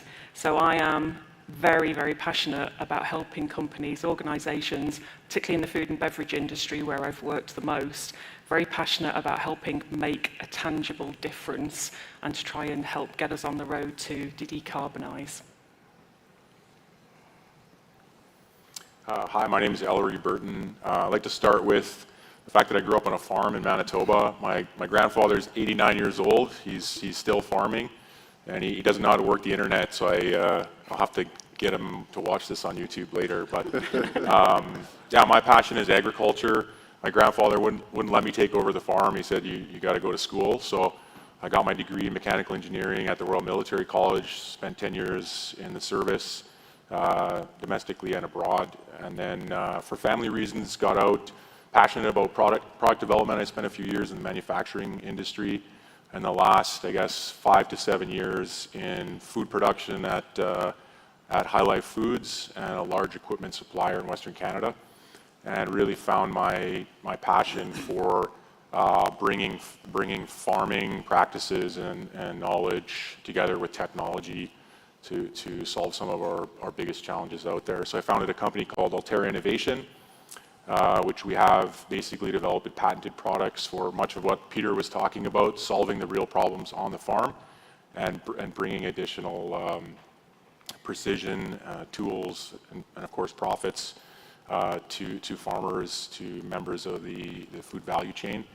And realized mechanical engineering is part of the picture, but started realizing that more and more it's about technology. So I'm back in school taking a PhD in biosystems engineering at the University of Manitoba, focused on machine vision and machine learning well, also in livestock production, but my research will be in smart vertical farming indoors. So I'm excited to be here, and thank you very much to the Arrell family for putting this on. Excellent. Sally Fliss, I'm the Director of Sustainable Ag Program Design and Outcome Management at Nutrien Ag Solutions, because we like to put lots of words in all of our titles. Nutrien Ag Solutions is the retail side of Nutrien, and Nutrien Ag Solutions is the largest ag retailer in the world, so we sell everything a grower is going to need, from seed through crop production, and in some places actually market, in Australia, for example, we actually market livestock and handle crop distribution and that sort of thing after harvest. I work on designing our sustainable ag programs that we're going to take to growers in the field to sign up for, to drive practice change and emission reduction, potentially soil organic carbon sequestration through practices on the farm. And then after the growers have signed up and we've collected data, I work with our downstream partners like Maple Leaf and RBC on what are the outcomes and desired reporting that's needed. What is the reporting that we're going to put in our own ESG report to meet our goals of, at this point, 75 million acres of sustainable ag incorporated into our programs at a global scale by 2030. Excellent. Well, thank you for being here, guys. So we're going to be talking about the business case for climate solutions, and I want to get started with Ellery. Let's talk a little bit about some of the challenges that exist in developing business cases. So on one hand, we know that taking climate action for the future seems obvious, but we also know that in many cases that's not always the case. There's skepticism, there's challenges, there's roadblocks. What do you feel stands in the way of there being a business case for climate solutions? Mm-hmm. Yeah, it's a really good question. I think probably there's folks in this room and others that are really focused on doing things for the climate for good reasons. And there's, on the other end of the spectrum, maybe, if I could say, more profit-based solutions. And I think we have to spend more time listening to each other and understanding that at our table we were chatting about common ground. And in a business case, as an engineer, Julie's mechanical as well, we were talking about it last night, like lean manufacturing. So, climate emissions, it's waste, right? And so how do we do things more efficiently? How do we, it could be reducing carbon emissions, but just waste in general. So you can accomplish multiple goals. You can help the climate and help a business by eliminating waste, doing things more efficiently. And I think that's, instead of maybe it's a terminology shift. If you're in one of these businesses, I think if you start speaking their language, you can accomplish both, where you're having positive impacts on the climate, but you're also driving profitability in your business, and potentially all along the value chain, there's opportunities to improve and to benefit, multiple stakeholders beyond just climate change and the business units themselves. So I think that's what I often do, is just break it down into very practical terms. Saving energy, saving money, saving the climate at the same time. So, yeah, I love that. Sully, what are your thoughts? Yeah, we sit pretty firmly right in the middle of that spectrum you mentioned, Ellery, we have a really strong drive on that. How is this going to be a profitable situation, not just for us, but for our growers in the field? Because if the growers aren't profitable, we're not profitable, right? So how do we find that balance? And as we deploy things into the field, it is exactly balancing that. How do we make the grower more profitable with the practices that we're recommending in the field? And how do we drive our business at the same time? But it's the discussion of the traditional drive of business versus the more leadership drive of the business space that we're in with sustainable ag versus a lot of our other products and services in the field. So how do we help demonstrate that growers that we're helping and working with are on the cutting edge, are doing the sustainable practices, are willing to implement more, so that as downstream and consumers want to see those impacts on the ground, they know to look to growers that work with somebody who does business with someone like Nutrient Ag Solutions. I've been doing this for 20 years, and I've heard from everybody in the space that we can't be trusted because we just sell inputs to growers, and all we want to do is see how much we can sell. And we have a program in both the US and Canada where we're asking growers to use less fertilizer and change placement and timing and source of fertilizer that they're using, so that they can be producing the types of products that downstreams like Maple Leaf want to see and be able to talk about and market. But we're also improving the efficiency of production on every acre that grower has. Awesome. Mohammed, what do you think? I think a lot. There is an incredible survey that was recently conducted by Statistics Canada. They asked every sector of the economy a few key questions about their environmental practices. And what was really stunning were the results. And what we saw was, when you look at agriculture, as a business practice, farmers perform carbon sequestration 3 times more than the next biggest part of the economy that does that. When it comes to green processes in an operation, agriculture, again, is leading that way.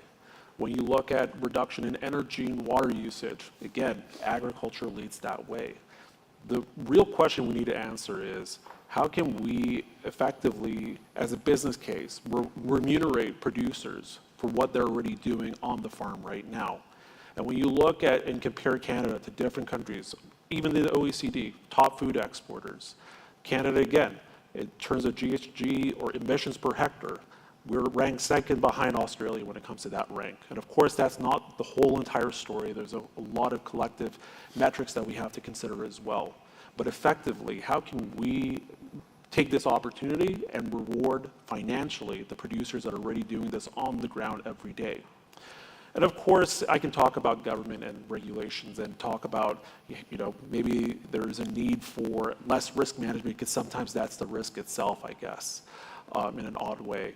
But also, I need to call out, as someone from RBC, the private sector, we've seen a lot of discussion about agriculture in the past year, but the private sector needs to step up and provide those market incentives to help producers get over the short-term risk that we're seeing right now, to adopt more climate-smart agricultural practices in order to shore up that risk. And because essentially, in the long run, these practices that we see implemented across the country are going to be much more profitable, and it's going to increase the value and yields for our farmers.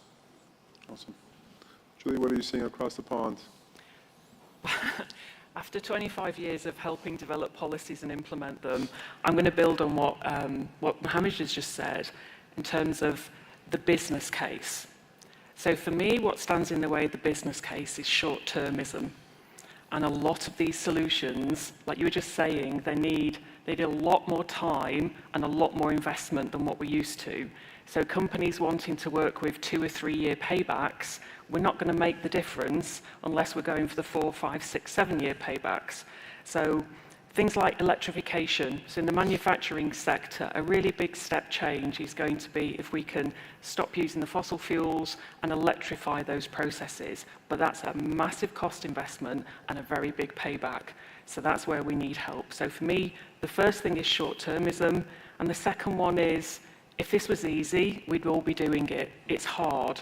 And one of the hardest things I think is represented by this room is that we need to collaborate across multiple parts of the supply chain. That's hard. It's nice to do because it's nice to be in a room like this and we're all talking about the same purpose, but it's a very hard thing to do.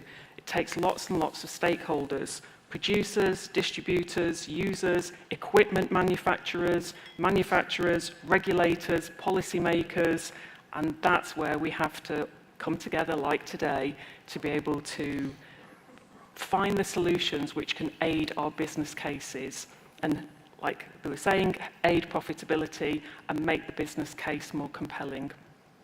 Awesome. So I'm hearing lots of common ground thinking, collaboration, listening, being practical, thinking in multiple benefits frameworks, really listening to the collective VOCs or the voice of the customers, if you will, ensuring proper remuneration, patient investments, and longer-term thinking.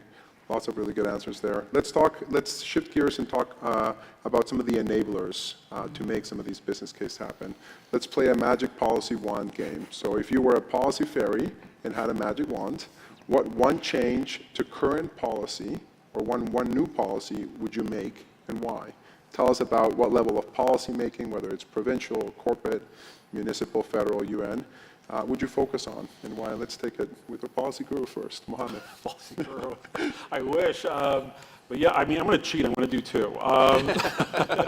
But maybe from the onset, again, it's about focusing on what's going to make a business case for producers. Because when, it's a frustration of mine. I work with a lot of economists, I work with a lot of experts in other sectors, and they talk about these new fancy solutions that are in development that are going to need 5 years to come to fruition. We already have a shovel-ready solution with agriculture.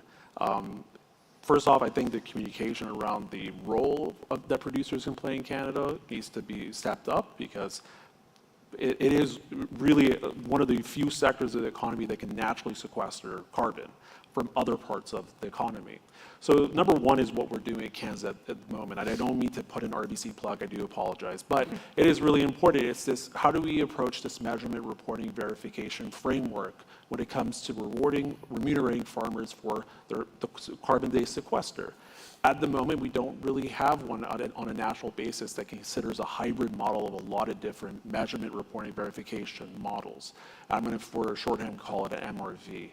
But if we're able to unlock that and unlock this measurement standard, that's going to initiate a lot of economic activity. And again, I'm going to go back to this survey that I referenced at the beginning. One of the biggest barriers, and it is the biggest barrier out of any sector of the economy when it comes to adopting more environmental practices, is that many producers across the country find the metrics they use right now to measure sustainability too confusing. How can we create something that is standardized, that is simple, that is affordable, and can be implemented right now? Because again, we have a shovel-ready solution that can be adopted right away. So if we can crack this measurement, the standardization of measurement, especially carbon sequestration, even methane, that is going to be a game changer for the country, in my personal belief. I'm going to cheat.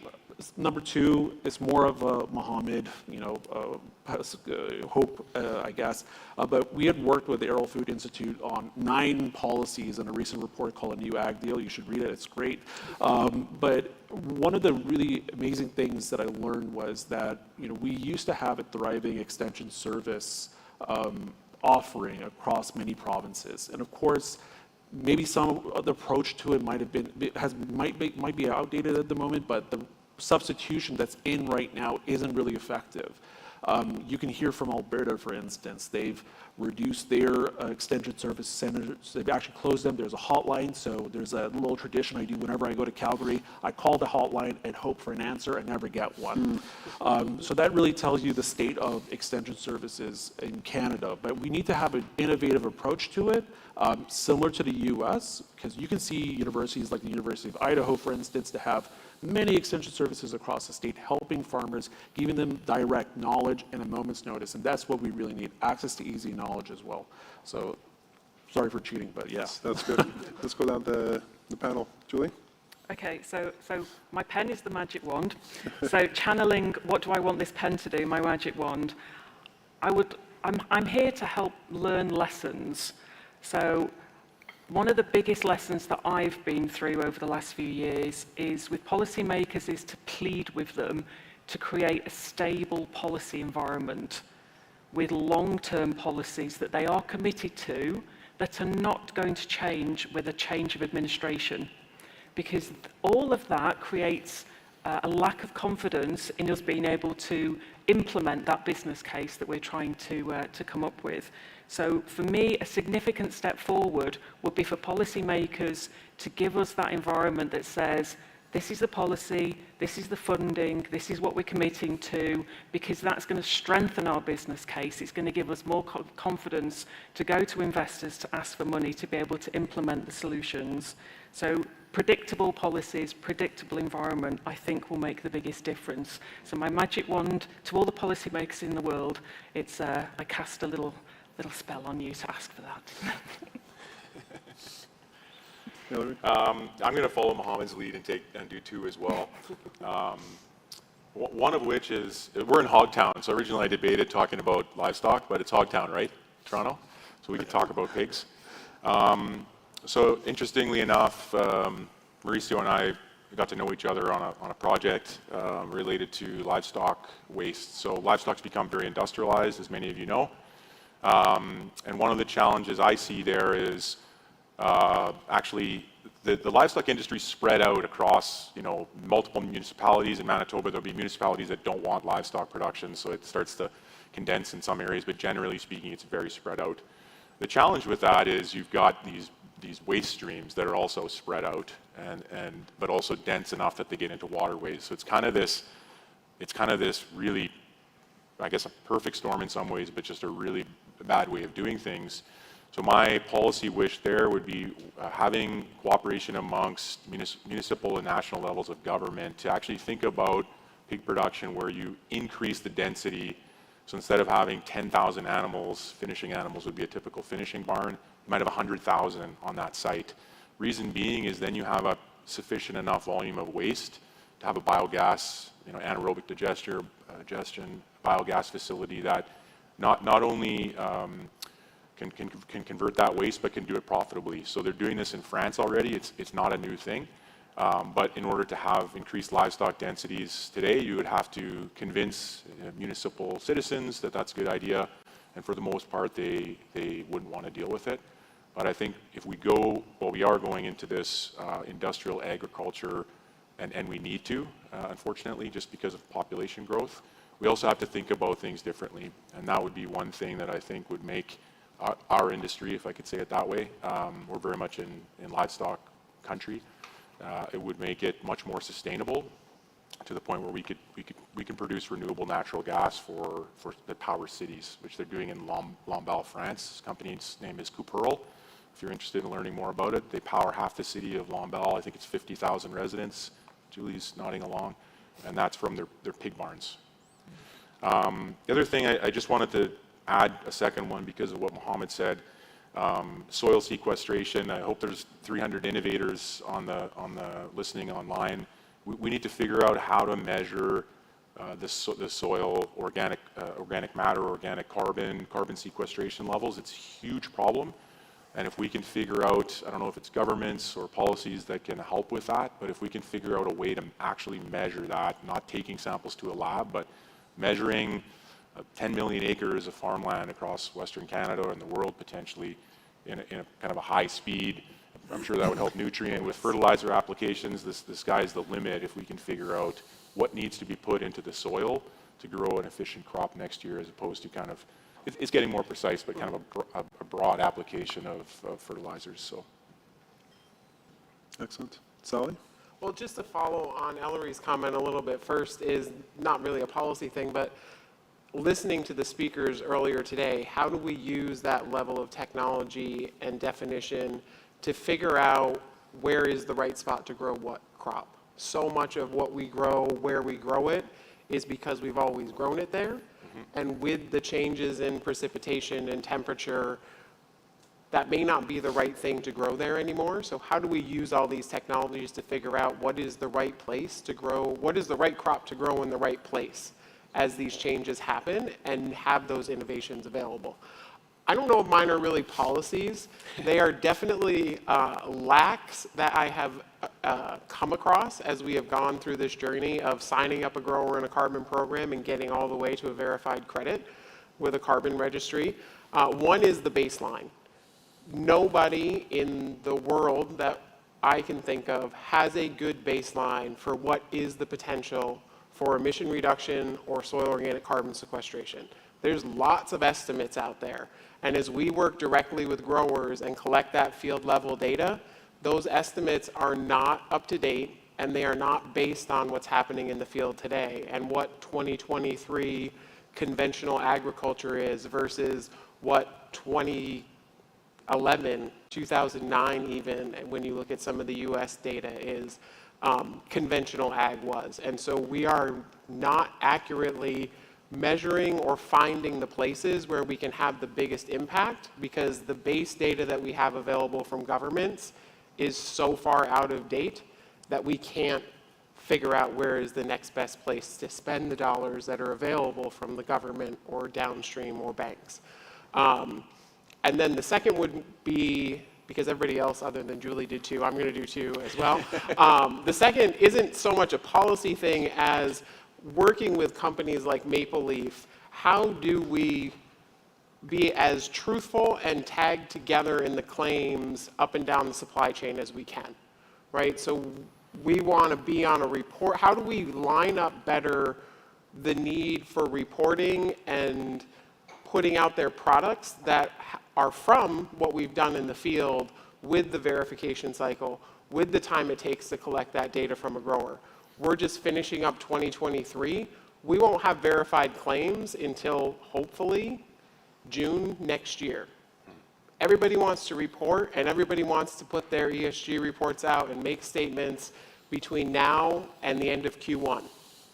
The system does not function in a way at this point in time between grower data collection, verification and validation, and working with registries in a way that that is ever going to happen for crops produced in the US or in Canada, because it doesn't come together that quickly. And with that, how do we then think about the allocation of those sustainable crops to different downstreams? Because what happened right now, we have a great relationship with Maple Leaf. We're really working on how much of their feed are we impacting with the practices we're implementing in Canada. But when we look at everybody that produces food in North America that wants to have a claim or talk about sustainable sourcing, we do not have the infrastructure in grain distribution and data collection to allow that to happen at this point in time. I don't know how we change that. That's a big ship to turn, but that is going to be a huge challenge as more and more companies want to make claims for 2030 on sustainably sourced products and haven't invested as early as some of our partners had in finding what's happening in their supply shed. And the timing just, it doesn't come together with the way commodity markets work and the way environmental reporting and regulations want to work. Yeah, these are all great enablers. What I'm hearing here all resonates very much with what I think we live and breathe every day in our collective industries. It really starts with data, is what I'm hearing, a good baseline, and then a good ability to, in a consistent and standardized way, be able to measure, monitor, report, and verify. Those are really the enablers for us to be able to transact across supply chains and be able to make those business cases come alive. Predictability as well is what I've heard. Some of the things that I heard from you, Julie, ensuring that we have a predictable policy and environment. I think that's also very, very important, which sort of dates back to what you were saying of longer term thinking. And then again, this notion of collaboration between municipal and federal governments as well. All great answers. Let's move on and talk about some of the reasons why we've done this. So all of your organizations are in some way a climate leader, and I'm sure you're doing this for both business reasons as well as high-level aspirational and climate impact reasons. What were the arguments that swayed the hearts and minds in your own organizations? What were some of the catalysts for trying to wrestle with these problems? Let's start with Sally first this time. I'm going to be totally honest, and I don't think we've swayed everybody's hearts and minds yet in our company. We have a lot of support and a lot of, from crop consultants on the ground up through executive leadership, that are really excited about this and see the different opportunities, whether it's for our growers, whether it's in the marketplace, whether it's for just reporting on the good that we can do with the growers we're working on. But there's still a lot of, we are an ag retail business, we are a fertilizer manufacturer, our business is to sell and manufacture fertilizer. And so we still have a lot of discussions internally about how do we balance these things. We sit in a slightly different place than most other ag retailers, not fertilizer manufacturers, there are other publicly traded fertilizer manufacturers, but we're the only publicly, I believe, the only publicly traded fertilizer or ag retailer on the ground. And so we have to sit in this awkward position that a lot of the other retailers don't need to be in yet, because they're not facing the investor relation questions, they're not facing some of the pressures we face on reporting because we are a publicly traded company. And so it can make it very awkward in the field to have those discussions with crop consultants and our leadership on why are we doing this, the neighboring retail doesn't have to do this, and they're able to go out and sell XYZ instead of paying attention to these things. And so it goes back to that, how do we talk about, if we're the leading voice catalyst for this practice implementation on the ground, that growers are going to want to work with us because you have the request from the downstreams, from the people buying their products to be able to report on and show progress. And so it's a very big shift in how you think about an ag retail business versus the traditional approaches of just working with growers and getting product on the ground. And so it's not that we're not getting product on the ground, and it's not that sales are not a driving force in our business. It's just a huge shift in how you have that conversation with a grower, or how our team has that conversation with a crop consultant. Our crop consultants are on the ground with some of their growers every day of the week, and holidays and Sundays and weekends included, trying to solve those problems. And so a lot of it they're doing, how do we translate that back into the language that we all use in a room like this versus the language that they use in the field with their grower, so that we're all speaking the same way, and it's not this big scary, why are you coming at me with regenerative ag now? I've been doing good work with my growers for a long time. Me? Yeah. So let's go around. I'll give you guys a heads up. I was going clockwise. So this February, I was actually in Saskatoon, and I'm going to answer your question, don't worry. And I was on a tour of the University of Saskatchewan with RBC CEO Dave Mackay. And he knows a scary amount of about soil. Like, I was concerned. I've sold fertilizers, and I was like, oh my God, how much does this guy know? So, I mean, from a very rudimentary basis, it has to start from the top down, right? But on a ground level, talking to farmers, I mean, these climate smart agricultural practices that we're trying to promote and help farmers get rewarded for, they essentially create more resilient farms. They hold water better, they promote biodiversity, so there's a financial case from the very get-go for these practices that we're trying to promote. But along with that, I mean, RBC, of course, we bank the entire agricultural supply chain. But for us, what we saw was, firstly, it's critical, to our economy. Agriculture hires 1 in 7 people from the labor force. It exports over $92 billion in food every year to over 200 countries, and that's critical to our balance of payments. But just from a personal side, I've had the honor of going across Canada this year, meeting urban and rural communities across the country, and agriculture is a uniting thread that brings our country together. We're a very big nation, and agriculture does a really effective job bringing everyone together. So I would say from a cultural identity standpoint, that would be another thing. But then lastly is about innovation. And if the agricultural sector is innovative, if they don't have access to the tools that are innovative, then Canada itself isn't going to be an innovative country.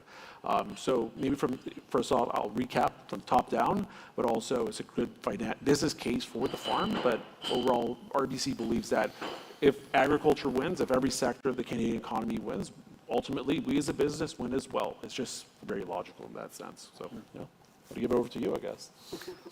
I'm really, really lucky that our organisation, I've got 3,000 colleagues around the world who are all driven about making a positive impact and driving sustainability. So no issues for our own organisation to want to do something about this. Our biggest challenge is working with the companies, the corporates, to be able to find their catalyst, what is their driver to want to change.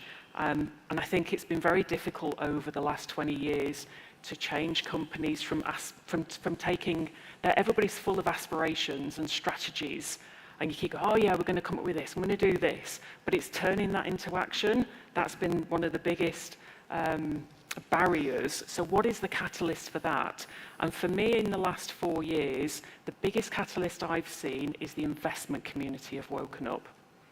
So prior to that, it was the government driving a lot, and it was a lot of us thinking that the consumers were demanding things, so we were changing and we were evolving to meet consumer expectations.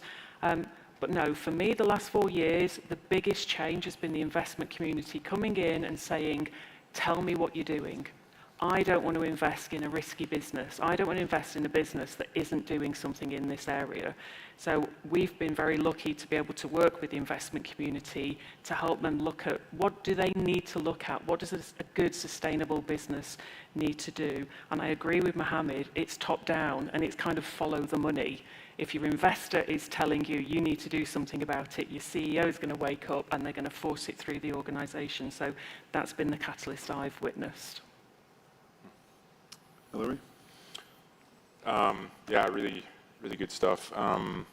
So I spent a few years, well, in Department of National Defense is a big organization. I spent a few years at High Life and then at a smaller agricultural equipment company.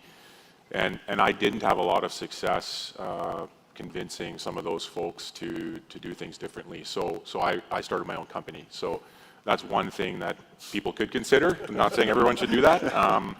So my company is essentially a startup, I would say. There's a group of us. I have some co-inventors on our patents. So I can tell you a little bit of a story about that. To Julie's point about just solving the problem, I think it was Peter before saying, like, let's just solve the problems already. So I was in the livestock space. I brought this with me. And people will probably say, well, what the heck is this thing? Well, one of the things we were seeing in the processing facilities was the variance, and I won't go down to too many of the details, but a variance in animal size. Well, why does that matter, okay? Well, there's a huge labor challenge to get people into these processing facilities. So we had, and I was in charge of buying the equipment. I wasn't even doing engineering stuff proper. And so to get into context, there's about a 90-pound difference between hogs that are coming in from one batch to the next, like from one truckload to the next. So it's a huge challenge with robotics, as you can imagine. So well, why don't we figure out what's going on? Like, let's get to the bottom of what's happening here. You know, one of the ideas that's not new is livestock ear tags, right? Anybody that's been on a farm will say, yeah, that's just an ear tag. The problem with them is they're too expensive. So we were doing 2 million hogs a year, Maple Leaf probably 3 or something like that. So at $1.50 a piece, it starts to add up, not including the hardware to retrofit barns and get all this data together. So I just started thinking about it. I said, well, how do we do this? So this is a livestock ear tag. One piece dissolves in the hot water at the processing facility, and this piece didn't float before. We've made it so that it floats. Why do you want it to float? So you can recapture it, sanitize it, reuse it. So we can track an animal for 20 or 30 cents, collect the data off that. The data is what we really needed in the first place. This was just solving the problem of capturing that data. And we think that we can find $25 to $30 per animal. Haven't done the conversions on CO2 equivalents yet. I need to get on that, running out of time. But in terms of, that's what producers understand, dollar per head. So that's where we're hoping the adoption comes. But it's better feed conversion rates, it's reduced emissions, feed costs, of course. And then on grain tracking, a co-inventor of mine, a friend of mine actually, Colin Rosengren, came to me and said, hey, you left your company now, do you want to help me with something? And he farms 10,000 acres in Saskatchewan, and he's a genius. I call him the mad scientist, respectfully.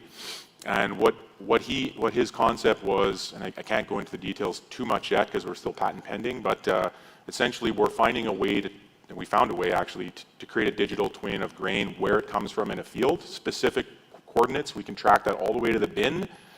We're working with companies that have camera technologies to catch quality samples of at the time that the sample was collected, so they'll know exactly what quality of grain came from, not per square foot, but certainly per acre of the field. And then back to Sally's point, it's case, so what? So this grain shouldn't have been grown in this soil type, or the wrong fertilizer was applied. Next year we try something different. We can apply machine learning to do that. So you make incremental changes. Anybody who doesn't know what machine learning is, it's not that scary. You make incremental changes, and is it better or worse, basically, the next year. So you make small changes, so if it's worse, okay, we don't want to do that, you go back. And you can do models to keep that from taking too long. But I guess that's what I would encourage folks to do is just solve the problem and find the way to communicate that to others. I wasn't a big climate person. The way I connected with it was just to make things more efficient. I love to solve problems, make things more efficient, and be a good steward of the land. Growing up on the farm, you had to reuse everything, and you didn't want to pollute the land that you live on. So it was kind of born into me, but I never thought of it as a climate-based solution. So a little bit different than some of these folks in the bigger organizations. I was wondering why I was here, and I thought I would share those stories that there's real problems out there that need to be solved. Go solve them, and then prove it to others what the value of it is, and I think there'll be some success. I think the bigger companies, it's hard to do that, right? It is. They can hand it over to you. It's very difficult internally to do these things. It is. Yeah. It's hard to move that innovation up and down and across the business, and it's you have so many. It's such a mosaic between the growers, the crop consultants, and leadership in a large company to figure out exactly where you can make progress. For sure. Great to have multiple perspectives. So we're going to press ahead. We have one last question. I'm going to start with Julie. Just before we go there, we do have some time at the end. We will have some time at the end for Q&A. So if you're thinking of any questions, please write them down, and we'll run a mic over to you. So last question, we'll do a quick round, 1 minute each, in terms of making your own business case. So our audience is full of practitioners with an interest in making positive change, but maybe some of them report to bosses or stakeholders, partners or shareholders who still need some convincing. In the last few minutes, I'd like each of you to make a strong business case for why organizations should move quickly and with discipline to mitigate climate change. Okay, I will keep it quick and keep it simple, and that was one of the best pieces of advice I had from a teacher many years ago. Keep it simple. So climate change is presenting risks but also opportunities for many, many companies. So I think the investment case is simple, the business case is simple. Mitigate the risks, take advantage of the opportunities. And if companies don't do this, profitability, reputation, consumer expectations, and the ability to access funding is all going to be compromised. So who wants to invest in a company that isn't tackling this? Who wants to buy from a company that isn't tackling this? So if organizations don't address climate change issues, they're not going to be sustainable, and I don't even think they'll be in business in the future. Really simple, address your risks, take advantage of the opportunities. Awesome. We'll go down the panel. Ellery? My turn? We're going the other way now? Well, we're going down the panel. Yeah, I like what Julie said. I think for me, I gave this a lot of thought. I said, be courageous, I think, be humble, and especially, bigger groups, let's say Nutrien, RBC, Maple Leaf, not necessarily picking on you guys, but you guys have there's a lot of influence, a lot of power in those organizations. And I think what I would say is be open to innovation. So what I've experienced innovating is that you're almost pushing you're almost trying to convince people to do things better. It's really frustrating to the point that some of our customers are in Europe. I haven't talked to a single customer in Canada on some of our technologies because I know how I'll be received, and it's too bad actually. It's too bad that anybody would have to experience that. So in your organizations, set a goal to test 10 new products a year, 10 new concepts a year. Let them fail, lose some money, whatever risk you're willing to take. It could be internal, it could be external. Some of your best ideas will come internal to your organizations. They know the problems, they know the challenges. They might be too scared to bring it up. They may not have a voice. So I would encourage groups to foster innovation that way. It's a fancy way of saying it. Just be willing to try new things, be willing to test out innovations. And I think that will break through some of these ag tech startups, allowing some of that technology and innovation to get into the larger corporations and then have a bigger impact faster. I think we have to think at a systems level. One of the biggest challenges we run into as we think about what are the programs we're going to deploy and how we're going to interact is there's so much information out there that just wants one specific practice to be the answer. Well, we can't even have one practice a lot of the time be the answer on a single field. So you need to address the whole system and what's the profitability and the resource concern of the whole system. And for us, that's starting at the field level to figure out what is the right practice in the right place in that field to implement to have more profit for the grower, to have more profit for our company, and to have a product that is going to meet the specs and requirements as we look downstream. So we do have to think about what fits in the right place and not just what is a popular practice that everybody wants to talk about and is the one that we should put out there because everybody talks about it a lot. It really has to be done at that field level and in some places at a subfield level to figure out how is this really going to work and benefit everybody up and down the supply chain. Last word. I'll keep it brief, but essentially, if we're able to successfully adopt these practices, we can grow more food with fewer emissions ultimately. What we have to ensure is that we help producers get over this short-term risk, and there's no cookie-cutter solution. It's going to require multiple different solutions for every type of farm. So collaborating together across the supply chain is going to be as imperative as ever, and I'm glad to see that we're already doing that right now. So that's my final word, I guess. Excellent. So I'm hearing don't get left behind, be courageous, be humble, be open to innovation, leverage your size and influence, have systems level thinking with multi-benefit frameworks, and collaborate. All right, so we'll have time for a couple of questions. Let us know who you're directing your question to, who on the panel or generally, and who would like to kick us off.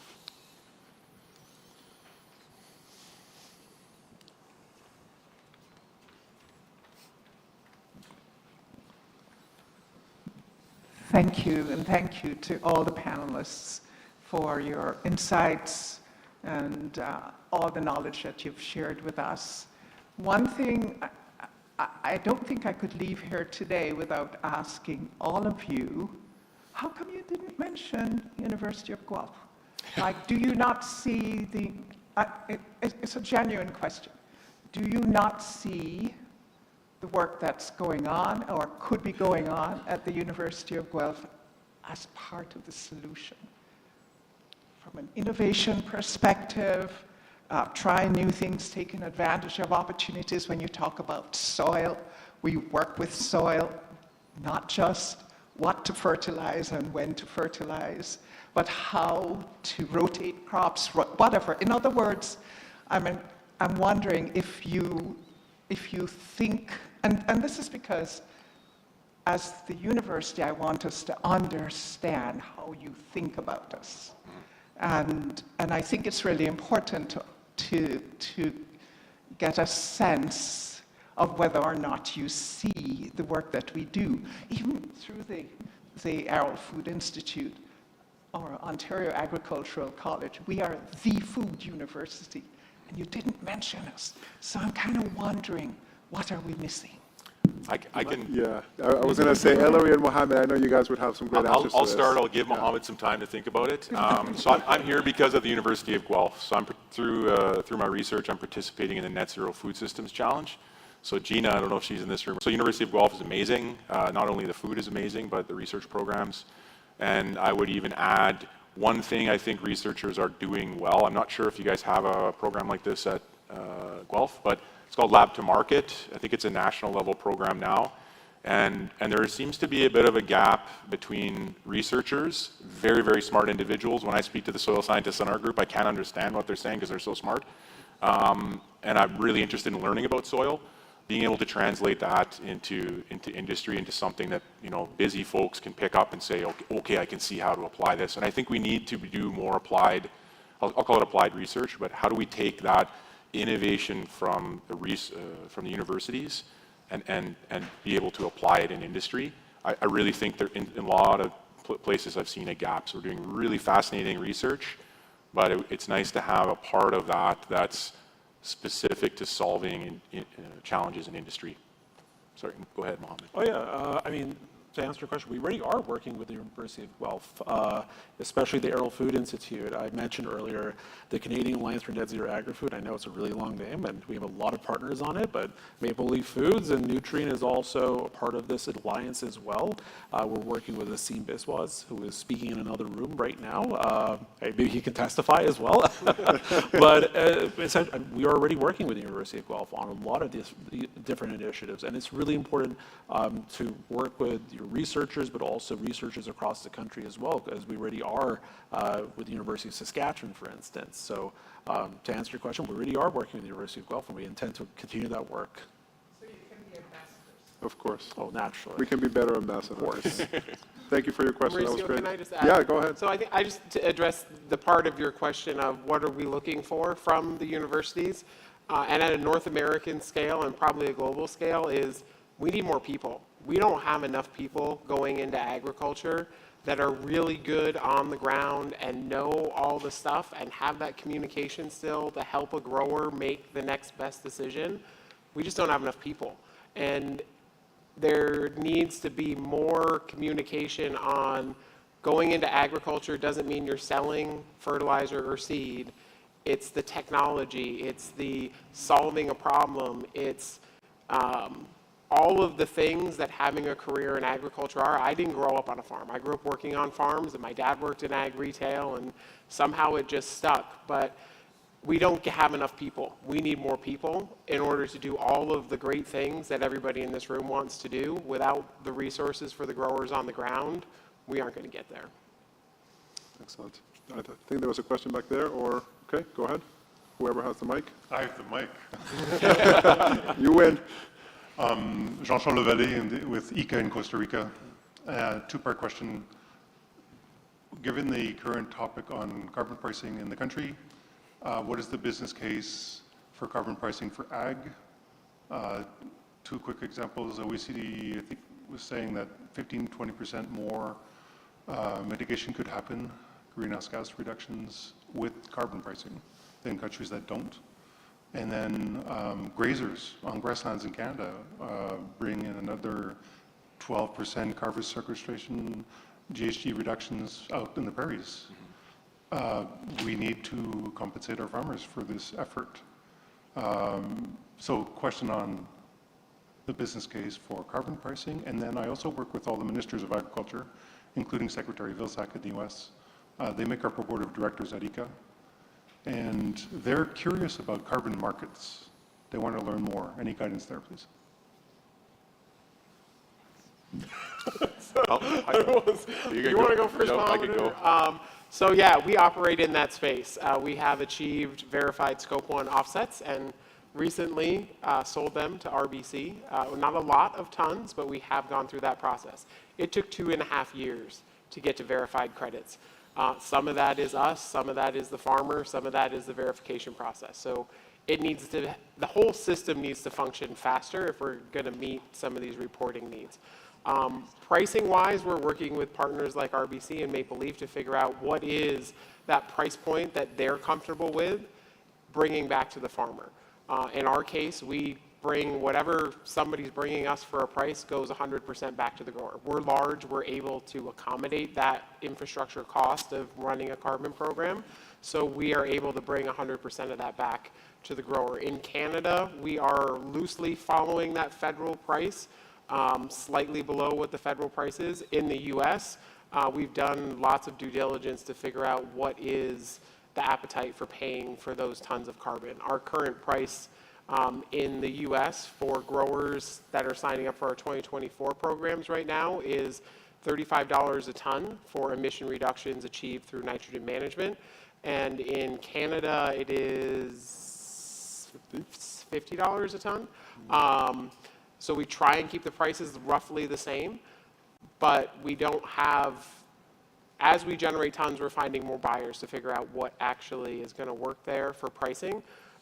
It's probably, when you look at just nitrogen management, that price point back to the grower per acre is probably enough to make that decision and make that practice cost flow, but it is not enough to get the grower excited to say, we're going to pay you somewhere between $2 and $7 an acre, because there's a lot of other ways, especially when you think about corn production in the US, to make $2 to $7 an acre than the data collection and all the effort that goes into participating in a carbon program that's going to get to a marketable credit. I'll just add on to that. RBC's had a carbon trading desk since 2006, and from what I've heard so far, and I've been in the role for about 11 months now, always when I talk to the carbon trading desk, we have a lot of investors from around the world who are adamant and want to invest in Canadian agriculture, and especially carbon credits in agriculture. The issue that we're seeing right now is a lack of standardization. So what's the regulatory framework to protect an investment? So there's basically a dam. We have a lot of interest, but essentially what's stopping it right now is investors are fearful of putting money into the sector right now just because of a lack of standards, regulations, policies to protect their investment. Otherwise, we'll see what happened maybe with Vera earlier this year, where a lot of credits were shown to be greenwashing. So a lot of investors are fearful about that. But moving forward into the future, I mean, having a regulatory framework, clear policy, standardization, the credits themselves grow in value with the accuracy associated with that credit as well. So it's really important to consider that aspect as well. So the more accurate we can get, the more precise, the more valuable the credit will be, and the more we can pay farmers for what they're practicing on their farms right now. Yeah. We have time for one more question. Hi, it's Jeff from the Asia Pacific Foundation of Canada. I mentioned this morning we're doing a conference in Singapore, Canada in Asia Agri-Food Conference. Coincidentally, in the same week, we're doing also a 2-day conference on climate solutions, and there's going to be a lot of overlap between those.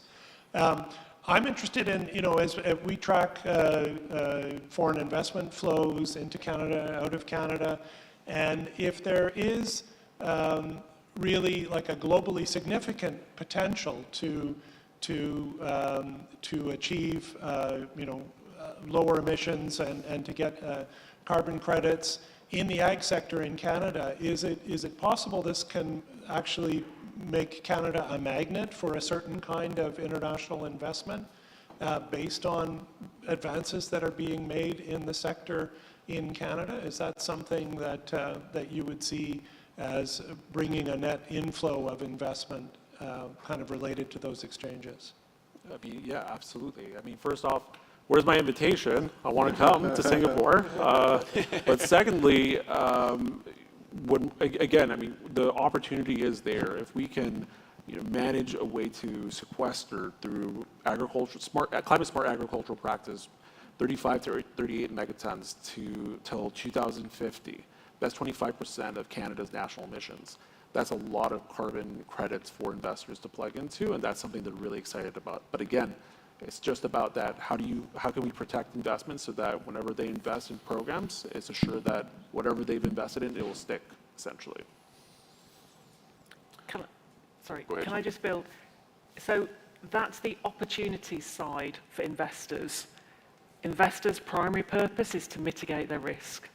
So investors will only come if they know that companies are looking at their risks, particularly around agriculture and the changing climate and the extreme events becoming less extreme and more common. So there's that side of the equation too, that it's not just about the upside, which is great, but it's the risk management, which is more fundamental to the running of the business. That's what the investors want to see managed. I was just going to add, it's all about verification to me. I mean, Canada has monstrous land mass, forestry's proven to sequester grazing lands. There's lots of, we think this sequesters, and as soon as we can prove it, I'll say with a sensor, because I'm kind of wired that way, but somehow measure in a cost-effective, I'll say real time or in a reasonable amount of time basis, I think that investment, if I'm an investor, if you can prove it, right, mitigate your risk, you can see your, let's say there's a dashboard, we can see on our screen, you're buying credits, this soil has the ability has a capacity to sequester, X amount more carbon, and it's got to make it more tangible, right, and then I think that will happen, whereas right now, these folks know more about the carbon markets than me, but to me it seems kind of like, cryptocurrency, or something like that, where it's just difficult for people to wrap their head around. And if we can get a way to verify, I think it will allow some of this capital to flow and people to trust it. And then to Mohammed's point, I think having that framework that we know policies and government standards and things aren't going to change a few years from now. So. All right, we're going to leave it there. Mohammed, Julie, Ellery, Sally, thank you so much for your time and your perspectives today. Thank you. Thank you. So we are on break until 4:10, and we will gather back here in the gala room at that point in time to listen to our final session, which is a community-based approach to food. See you then. Thank you.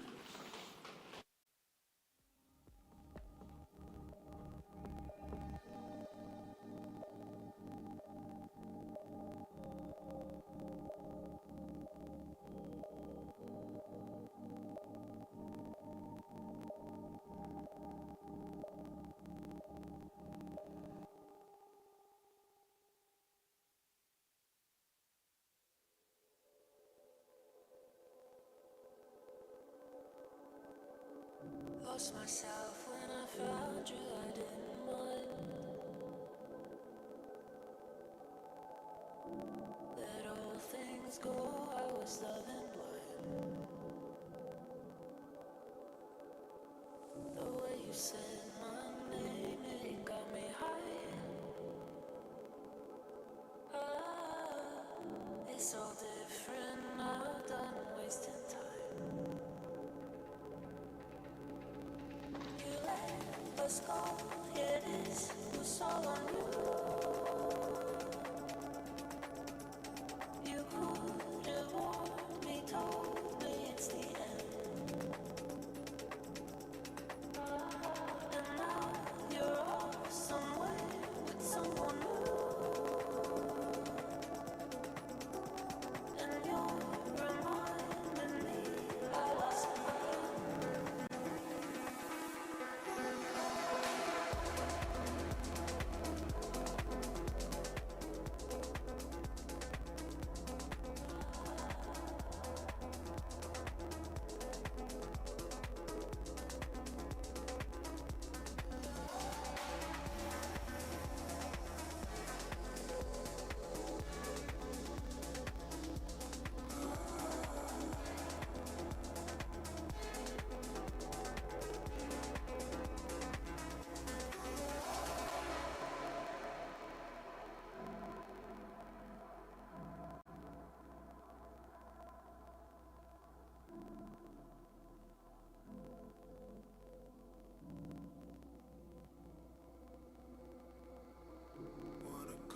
but you're always out of reach.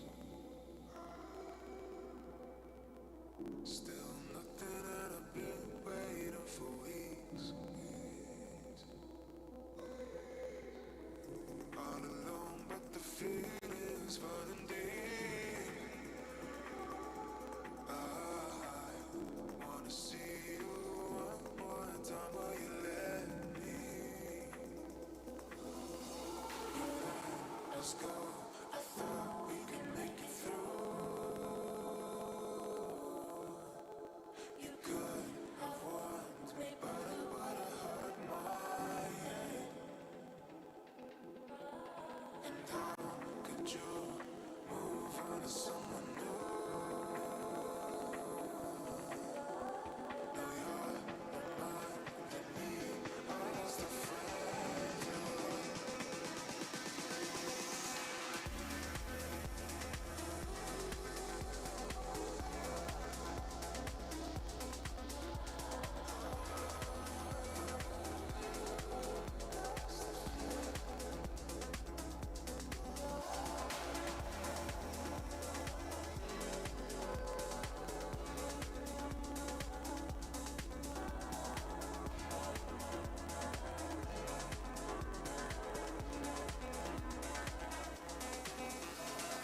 saying that I'll be safe and sound again.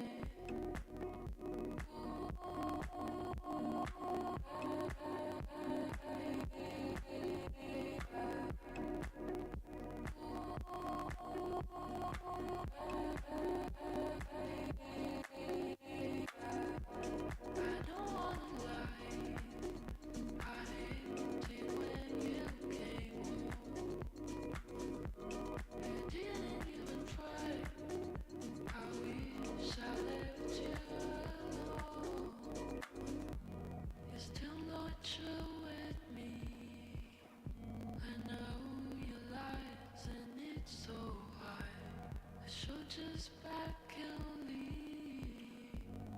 Let you here with all your skies. I could be burning flames. You won't be here anyway. You keep on saying that I'll be safe and sound again. I don't wanna lie. I hate it when you came home. You didn't even try. I wish I left you alone.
These setbacks from that old concern of hearts.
Hello, everyone. We will be beginning our next session in 3 minutes. So if you could make your way back into the gala room, we will be beginning in 3 minutes.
I've got scars on my heart from trying to be someone I'm not. Went along for the ride, but left my soul in the parking lot. Now I drop the confusion, a new resolution. I'm only human, oh yes I am. Look at the future, embracing our bruises. If you wanna do this, you better take me as I am, as I am, as I am. For who I am, for who I am. Take me as I am, as I am, as I am. For who I am, for who I am. Take me as I am, as I am, as I am.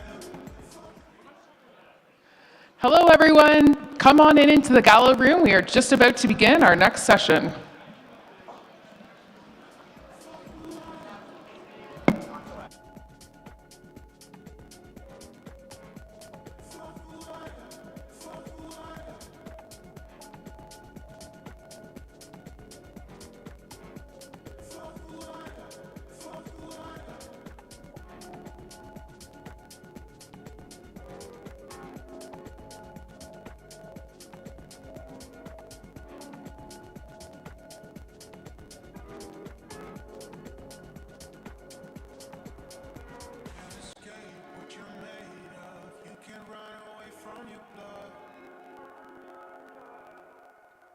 Learn to swim in deep water so we don't have to drown in the flood.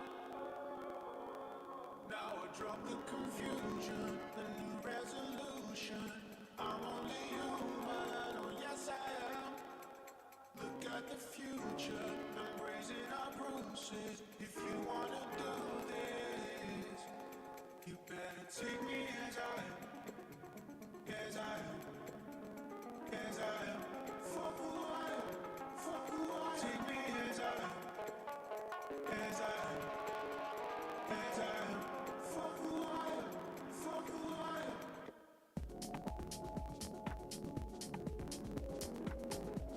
Fuck who I am, fuck who I am.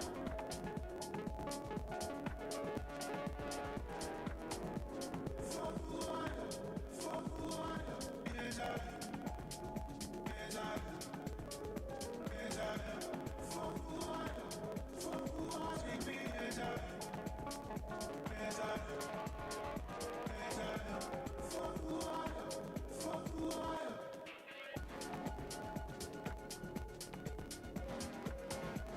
Fuck who I am, fuck who I am.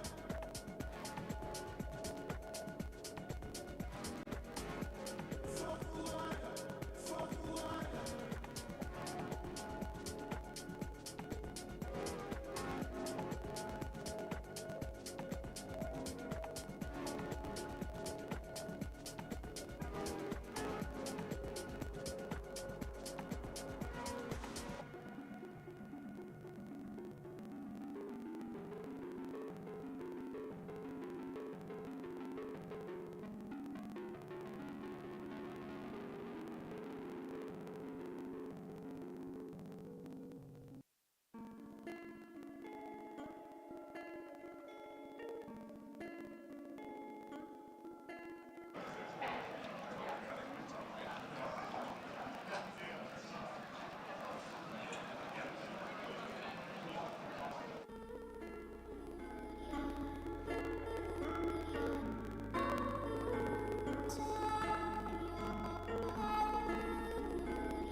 Hi, everyone. Welcome to the last session of the day. My name is Audrey Jamal. I'm with the University of Guelph, and it's my pleasure to introduce my friend and colleague, Zita Cobb. Zita is an eighth-generation Fogo Islander, co-founder and CEO of Shorefast, and an innkeeper at the Fogo Island Inn. A registered Canadian charity, Shorefast uses business-minded means to help secure economic and cultural resilience for Fogo Island, Newfoundland, a centuries-old settler fishing community off Newfoundland's northeast coast. Zita has been a member of the Order of Canada since 2016 and was a 2020 inductee into Canada's Business Hall of Fame. She also holds several honorary doctorates from Canadian universities, and it is my pleasure to start a conversation with you focused on a community-based approach to food. So, Audrey, welcome. nice to be hanging out with you again. Good to be here with you too. I think we're going to have some fun, so it's great to be here with everybody. We have 29 minutes and 5 seconds. We do have no pressure. Zita, when people think of you or they hear of Fogo Island, we're going to try something with images and words. So they often think of the inn. Tell us what you'd like us to know about the inn. It's like a cherry on a very old cake. And we not so jokingly say it's a Trojan horse. Like, it's an irresistible thing when it gets inside your head. You can't not see it. That was intentional. But what it really is the physical manifestation of a place. Because I think it's a great inn. Anybody here been to the inn? At least some of you have. Yes, lots of people have. I think it's a perfect reflection of the culture of the place. It's made of the place. And its job is to mediate the relationship between this faraway from faraway place and the globalized world. And everything about the way we made this inn was organized around a poem.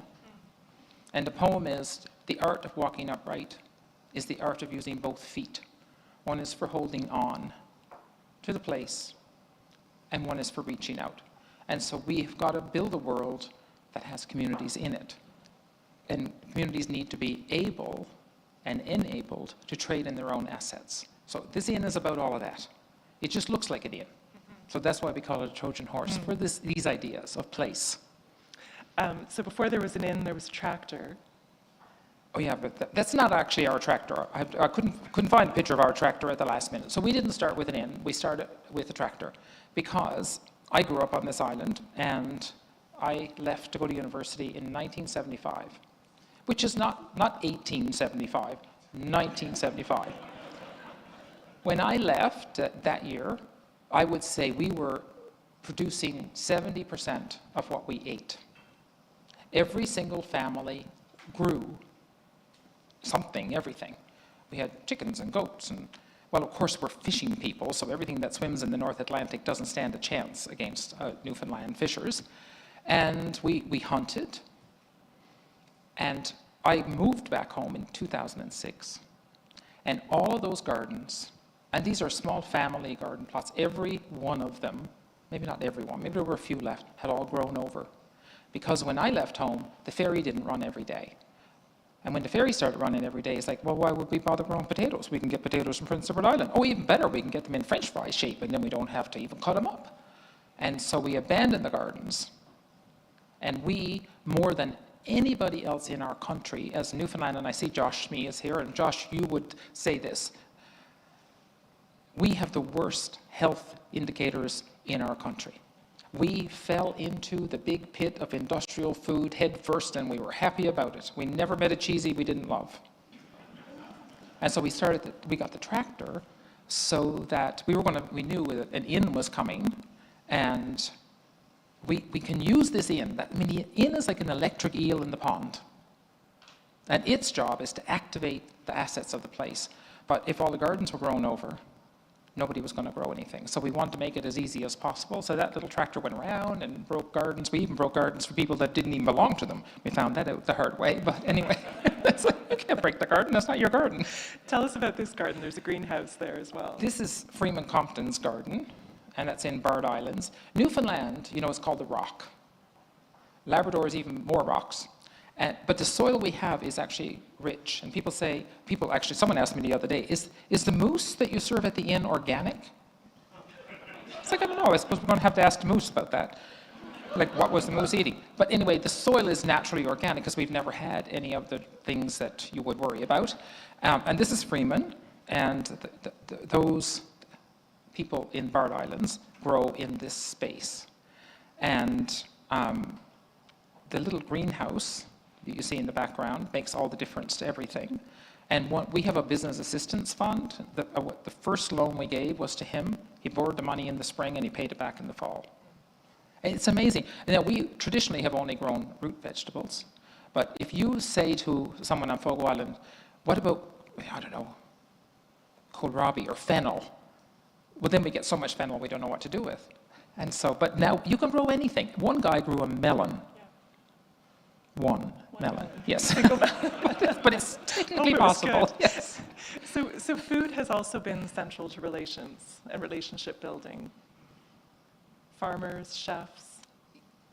Food is the essential stickiness of all of our relationships. No matter where you live, it's about, ritual is what helps us make meaning.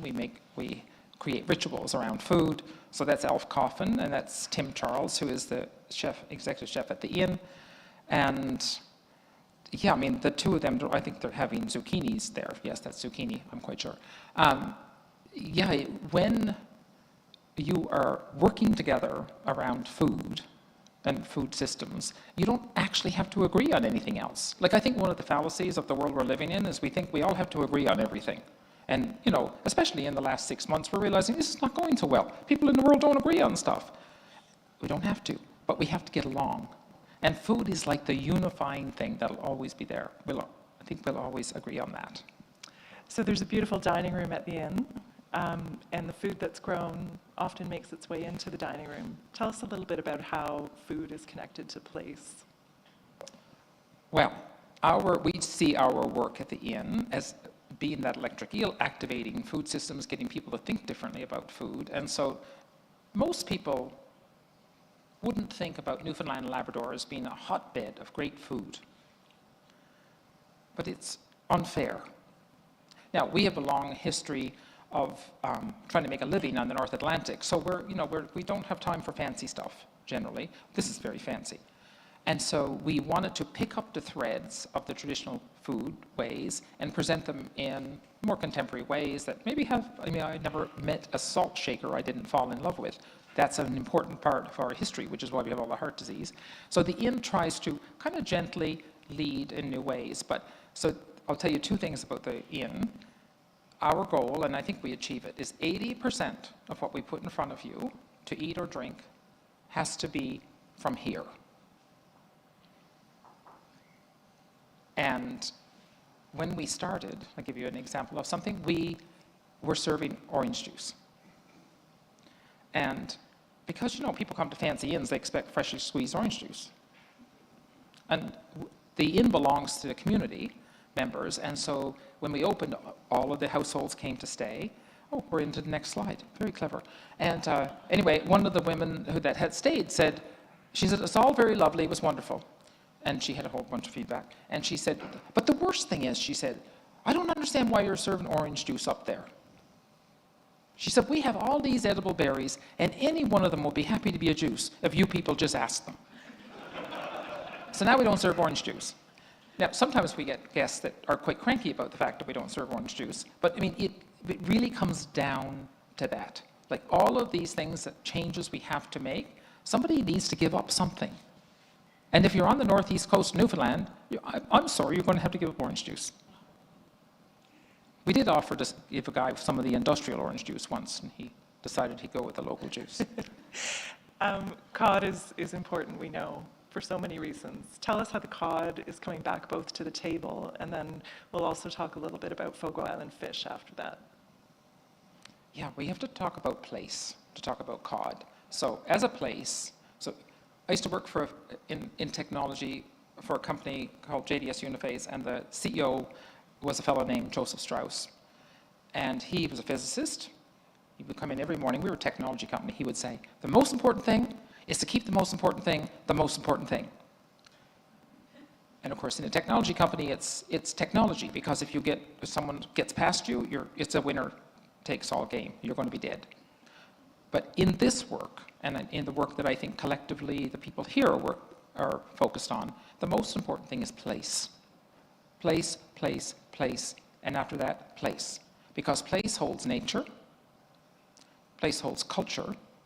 Every single thing that we all worry about, we got people, working on homelessness and working on mental health and working on better food, so it all lands in a place. So what I try to say to people, if you're thinking about how do you do this work, no matter where you are, at least once a week, go out and lie on the ground and just try and understand this place from the ground. And we have to build, the previous speakers were talking about systems. We absolutely need to be very mindful of the systems we're caught up in, and it's hard to change systems, but we have to work from the ground up and the top down. And that's why these kinds of gatherings to look at, like as a country, we don't have the horizontal musculature to run our country. It's like a whole bunch of disorganized loose ends. Everybody gets up in the morning and tries to do their best. Well, not everybody, most people do. And it doesn't add up to enough. Like the sum of what we do is not even the sum of the parts, let alone more than the sum of the parts. So I think as a country, we have to build that collaborative, cooperative architecture. And, it's a cod. This is the most noble cod, the most noble fish on the planet. It has more protein than any other fish, and it was fished almost to extinction by a system that forgot about place. Our culture is derived from that fish. And we started a little business because the cod are slowly, ever so painfully slowly coming back. When the cod stocks collapsed, which is in my lifetime, the cod was being sold for cat food because it was caught in these industrial systems that didn't respect it. And so it sort of got a bad name. We on Fogo Island are the luckiest people in the world, in a way. We have this gift of place, but we also, in the late 60s, when we were threatened with resettlement, started a cooperative, a fisheries cooperative. So the most important industry on Fogo Island is the fishery. And it still is the most important industry. And anything we do in tourism is bullshit if we don't have our original industry. Because would you like to come and visit a place that used to be a fishing community? Not really. Not that interesting for you as a visitor, not that interesting for us as people to live. And so what we did was we started a little hand line fish business. In Newfoundland, when we say fish, we mean cod. If I mean to say salmon, I'll say salmon, but I won't. And so we started a little hand line fish business, and we take those fish and we bring them mostly to Toronto. Must be somebody in this room that wants to buy really beautiful cod. I'm just looking at someone, just look at them and whistle. And we have developed a different market model. And so we take the money from the fish business, and 70% of that money goes back. We can pay the fishers twice as much as they get for a gill netted fish. That's how you change. I mean, if I stood up on Fogo Island, Josh, don't say I said this. If I stood up on Fogo Island and said gill nets are bad, well, I'd be drowned in the harbour before dawn. Like you can't tell people stuff like that because it's not easy to go out on the North Atlantic, and who wants to go out there and catch them one by one? But if we can create the business model, then we're going to get a different outcome. So the business model is different. It's a social business. So why was that important to create businesses, and how have people responded to that change? I mean, people will respond to the table that's been set. I mean, when people say, oh, you know, people are jealous or greedy people and nobody cares, it's because we've been cast into a zero-sum game. And I think that every fisher would like to be paid twice as much for the price of fish. So it's my job to figure out a business model that allows that to happen. And it used to be, I mean, Ian Brown did a fantastic series for the Globe and Mail maybe 8 years ago, and it was about lobster. And you know Ian Brown's the writer for the Globe and Mail, right? So Ian Brown says he loves to have lobster on his birthday. And so he will go to his favorite restaurant in Toronto and order up lobster. And I guess Ian made the mistake one day of saying to the restaurateur, but why is it so expensive? And the restaurateur says, well, don't you talk to me about expensive. I make no money selling lobster. The only reason I sell it is because people expect it, and I'm hoping that the person sitting next to you orders something that's not lobster. Then maybe I don't go broke. And so Ian thought that was a funny thing because he listens to the lobstermen in Nova Scotia complaining that they can barely make a living. So he went to Nova Scotia, like, what's happening with the money? So he went to Nova Scotia. He said the hardest part was picking which lobster. He went out fishing, picked a lobster, called him Larry, wrote a series for the Globe called Larry the Lobster. And he followed Larry from Nova Scotia to Toronto. And Larry changed hands, something like 6 or 7 times. And every time Larry changed hands, the price doubled. Now you think about value. Like, we have a broken relationship between the financial value of something and its economic value. And the people who were catching the lobster, adding a lot of value, the restaurateur, adding a lot of value, and Toronto-style rents, weren't making any money at all. So we have to really think, when we think about systems, we have to disintermediate, is that the right word, or disaggregate? There's a fancy word there, I can't remember what the word is, but we have to break it down so it's more direct. So the financial value accrues to where the value is created. So one of the things that Shorefast has done and is known for is this economic nutrition labeling. What it aims to do is to show people where the money goes. So I know you have a great one for the inn and this one's for the fish. Why the economic nutrition label, and what impact is it having? What story is it helping tell? We have to make the economy more apparent to ourselves. And I think that people are discouraged by an economy they don't understand and don't know how to influence. And food systems, of course, is a really important part of that economy. And And then we got all of this, buy local posters and whatever. So Diane Hodgins, who is our CFO, she thinks probably more than is good for her mental health about where the money goes. And so for everything we sell, we simply put this label that you see here, and you can tell this is the same label that goes on food, right? The person who designed this beautiful image died a few weeks ago. He was an American graphic designer, so we thought, well, that's already in people's heads. Let's just use that. And so this happens to be for Fogo Island fish.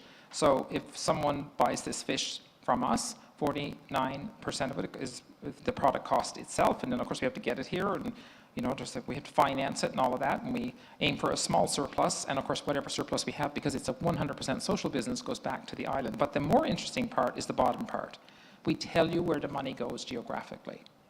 Because what we're doing is we're strip mining places generally, like money leaves, but money rarely comes back. And so 69% of it goes back to Fogo Island. And I think that's the magic of how you build the national economy, is you got to get the money to flow out to the places that people live. And that's, and innovation is local. Technology is global, but innovation is local. So all of the richness of our country, do you know we have 3,797 incorporated communities in this country? That's not counting the little unincorporated hamlets, and we have 637 indigenous communities. This is like a tyranny of riches, of culture and nature. And think of all the knowledge that lives in all those places. And of all those places, about 500 have access to banking services. 500 of 4,500. So what does that make the country?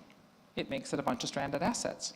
So I think Canada is like just beginning. We're going to get ourselves organized. Now, we're not going to convince chartered banks to build buildings in Kapuskasing anymore, but we're clever enough people to figure out how we can bring financial capital to bear in places that are producing leaders and entrepreneurs, and we're growing potatoes and catching fish and whatever else we're doing across the country.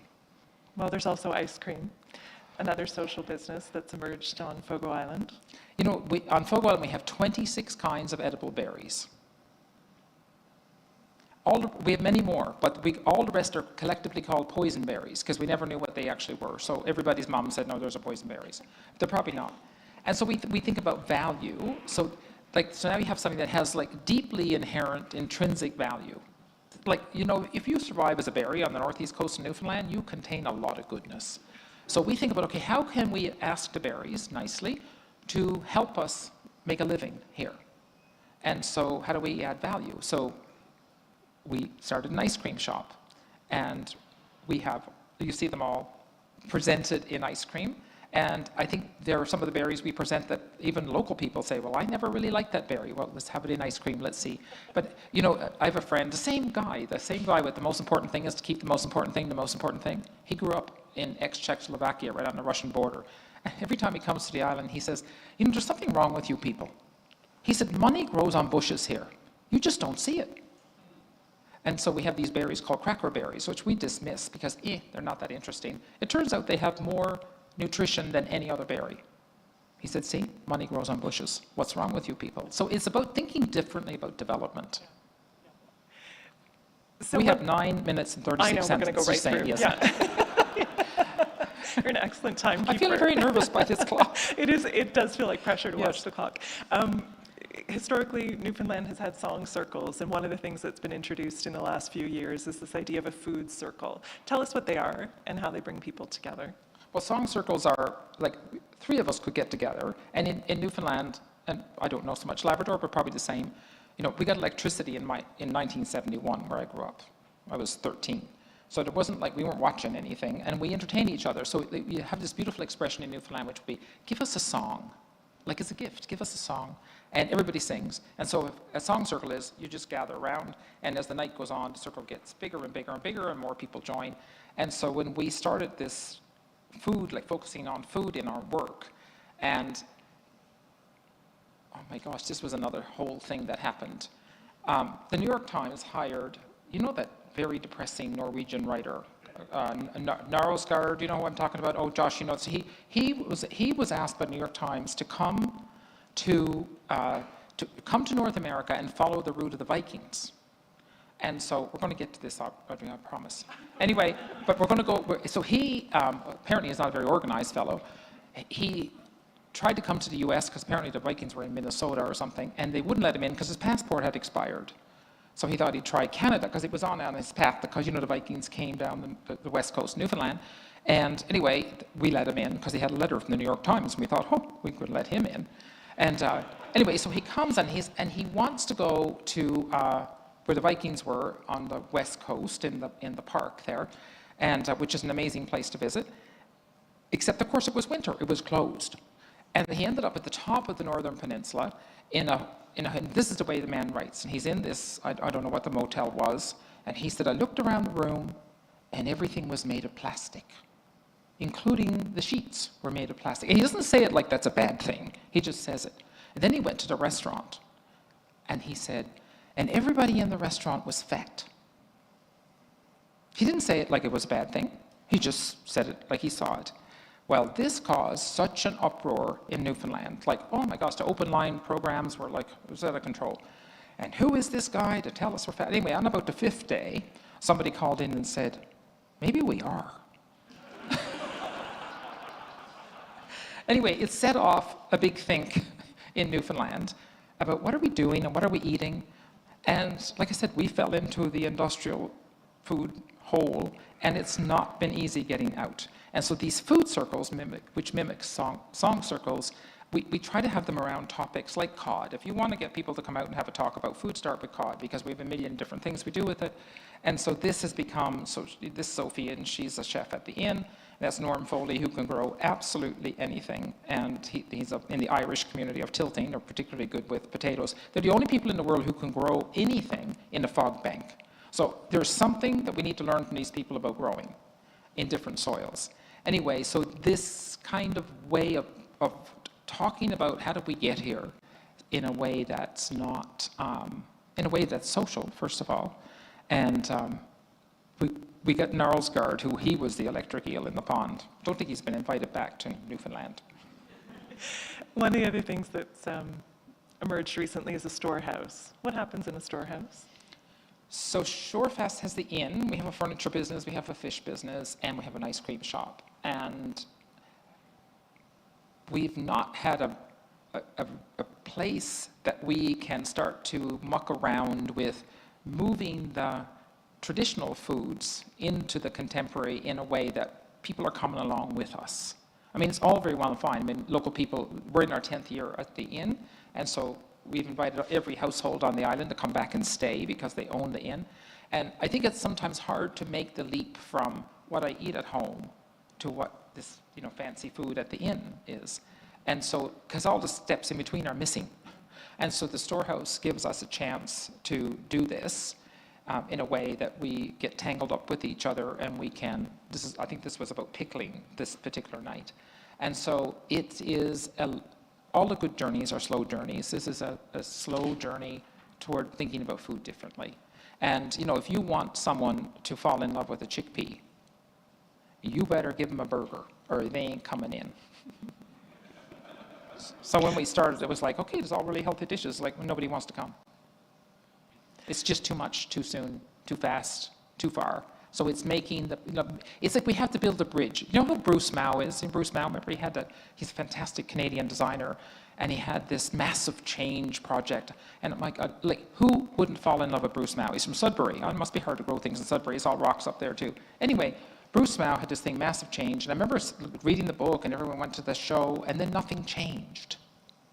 And there's a film about Bruce, which you should, it's called Mao. It's really worth watching. And in the film, they say to him, how come, you did all this beautiful work, and he showed us a path, but nothing changed? And he said, well, maybe we didn't build a bridge for people to cross. And the storehouse is the bridge.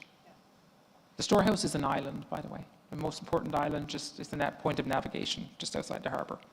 Zita, in the interest of time, with our 3 minutes and 48 seconds and counting, I want to move to the image of the cauliflower. I think when I first got to know you, you gave me a cauliflower pin. Oh, we should and have one. I know, we should have worn our cauliflower pins. And there's a theory around the cauliflower. Can you tell us a bit about that? So I grew up on this island, eating potatoes and turnips and cabbage and seal and fish and moose. And I went to Ottawa to go to university, and I got a job at the local IGA, the grocery store, and I was like the worst cashier because I didn't know what any of the vegetables were because I'd never seen all of this. Anyway, and I remember this cauliflower thing, never seen anything like it. And I was studying business, and when I got it explained to me, I realized, oh my goodness, this is a perfect fractal. It's like a pattern that repeats and repeats. And Fogo Island is one little floret, and Toronto is a much bigger floret. And so I think about the world, or start with the country. We got to clean up at home first before we go telling other people what to do. Anyway, think about the country. Let's call it, for the sake of rounding, 4,500 florets that make up this country. And they're all held together by the stem. We live in the florets. And the stem, these are the systems that we all talk about. And most of our careers are in the systems of different kinds. The stem has two jobs to do. Number one job, hold us all together. And we're not doing a very good job of holding us all together at the moment. And number two job, bring nutrition to the florets. And that includes economic nutrition. Otherwise, there won't be florets where we live. It's like cauliflower thinking is really saying, put place at the center of everything, not as an afterthought. And there's a fantastic book by a fellow named Rajan, who our community economies work was modeled after, or, I mean, not modeled after, but modeled around somehow. And he's at the University of Chicago. He used to be head of the Reserve Bank of India. And he says this very simple thing. Human societies rest on three pillars: markets, governments, and communities. And he goes on to say, most of the problems that we see, whether they relate to climate or mental health, homelessness, really can be attributed to the diminution of communities. And that community pillar has been so badly eroded. Now we need to come up, everybody needs a therapist because our communities have fallen apart and can't take care of us. And there are too many of us to take care of one by one. And this idea that we got to get the community pillar to be not just a bunch of loose ends, so it can, and then we got to build that structure, like we talked about earlier, so that markets, communities, and governments can work together. I know people in public policy who write all kinds of really well-intentioned public policy that lands like a thud because it's not context-rich. And we try to make things generic that can't be generic and shouldn't be generic. So that's a cauliflower thinking. Mm-hmm. So we're on our last slide, and one of the questions I had for you is, you've moved from Fogo Island into the city and for business, and now back, building community. What are some of the lessons you've learned personally in that community work over the last several years? And what could you share in terms of some of the takeaways others might use as they're building in their own communities? So I went home 15 years ago, and I don't think two things I would say. I don't think I realized at the beginning, I know I didn't, just how incoherent communities can be. It's like many people think that the community equals the municipality. It is not so. The community is the sum of all of us, all of the institutions are in a place. And you know that great expression, it's actually from an American not-for-profit. I want to steal their tagline, but stealing's bad. I won't do that. But their tagline is, resources follow coherence. And most communities, especially the more trouble they're in, the more incoherent they are, because we haven't come together to coordinate. And we're not going to come together and agree on everything. This is just nonsense. But we can come together and collaborate around our local economy. So the importance of building these structures, that's super important. And then the other thing is, everything is hitched up with everything else. It's all one. So no community is going to survive, let alone flourish, unless all of the systems, whatever systems they are, we could be talking about the health system, the transportation system, the banking system, if those systems, if you're not knitted into those systems, you will not exist. And so we have increasingly over the last 15 years, kind of left the ground to orient by looking at what are the systems. Like, we've done some really hard to do things. In 15 years, I cannot get the ferry schedule to line up with the plane that lands in Gander. Because we're subpar optimizing, right? So in transportation, air transportation, let's say, in the old days, the government of Canada would say to Air Canada, you got to fly to Kapuskasing, you got to fly to Estevan, you got to fly here, you got to fly there. I mean, the whole place, the airline just about, well, it did go bankrupt. Just this doesn't work. So then we didn't stop in the middle. We went to the other extreme and said, well, you can fly wherever you like. Well, I'm telling you, they don't get up in the morning and say, we're going to fly to Gander. So somewhere in those two extremes is an answer, which is governments need to cooperate and collaborate with airlines to make their business models work to serve a broader range of communities, which will come back to us as people in this country. So that's the kind of, so I think this systems literacy and understanding how it's all hooked up with everything else, because you have to be holistic. This is I'm trying to get to it. If I talk long enough, I'll get the answer. You have to be holistic in understanding everything that touches what you're doing. You have to be incremental, because you can't do everything all at once. But you have to be holistic, because any one thing, any one of them can trip you up. And this systems literacy is so important for people, no matter where they live, to understand what is going on and what is my role in what is going on. So our clock seems to have stopped, or it's giving us extra time. Look, we got 3 more minutes. I don't know if I don't know if it's like overtime we're in now. I don't know what's happening, but I just want to ask you a final question, because I know we're near the end. Zita, one of the things in speaking with you that the audience here can probably feel today is that there's a contagion to what you say, right? There's an excitement and an enthusiasm in your words and your examples that you've said and the work that's being done. Is there a message that you would want to leave people here today with? Big question. Yeah, I think it's to think deeply about value. Like the world is crying out for more systems of value. We have crushed most systems of value except the economic system of value. And we're just humans, we're not angels. And everything that we need to be well and to do well exists in a place. And yet, none of our systems put place first. And if every study and all of this around, what do we need to be happy? I don't know what that is. I'm not recommending that should be your goal in life, to be happy. I think you should take what my father says, try to be useful. Because if you're useful, you'll have a good life. We all need some sense of autonomy. We all need to feel connected to other people, and not through the front door of, what do they call it now? X, and out the other. It's not a connection. We all need to feel some sense of competence and to be respected by others for that. And the fourth one, which is getting added lately, because I didn't realize it was a question, but I guess it really is a question. We need to have a sense of the future. All of those things can only be accomplished in a place. I have an 8-year-old nephew. Well, he's not 8 anymore, but when he was 8, every time he heard me talk about my work, he would say, is it a community or is it a commutiny? I said, well, that's the point. A good community is often a commutiny, because you're figuring out how to muck along. And I think that's where meaning comes from.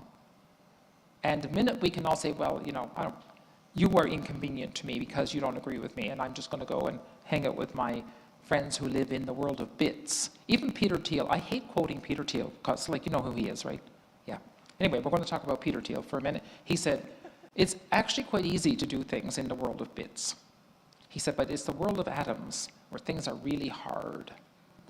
And we are made up of an atomic bits and pieces. That's where it's hard. But that's where the richness is. Go toward where it's hard. That's on the ground. It's great. Zita, it's been a pleasure speaking with you. Thank you.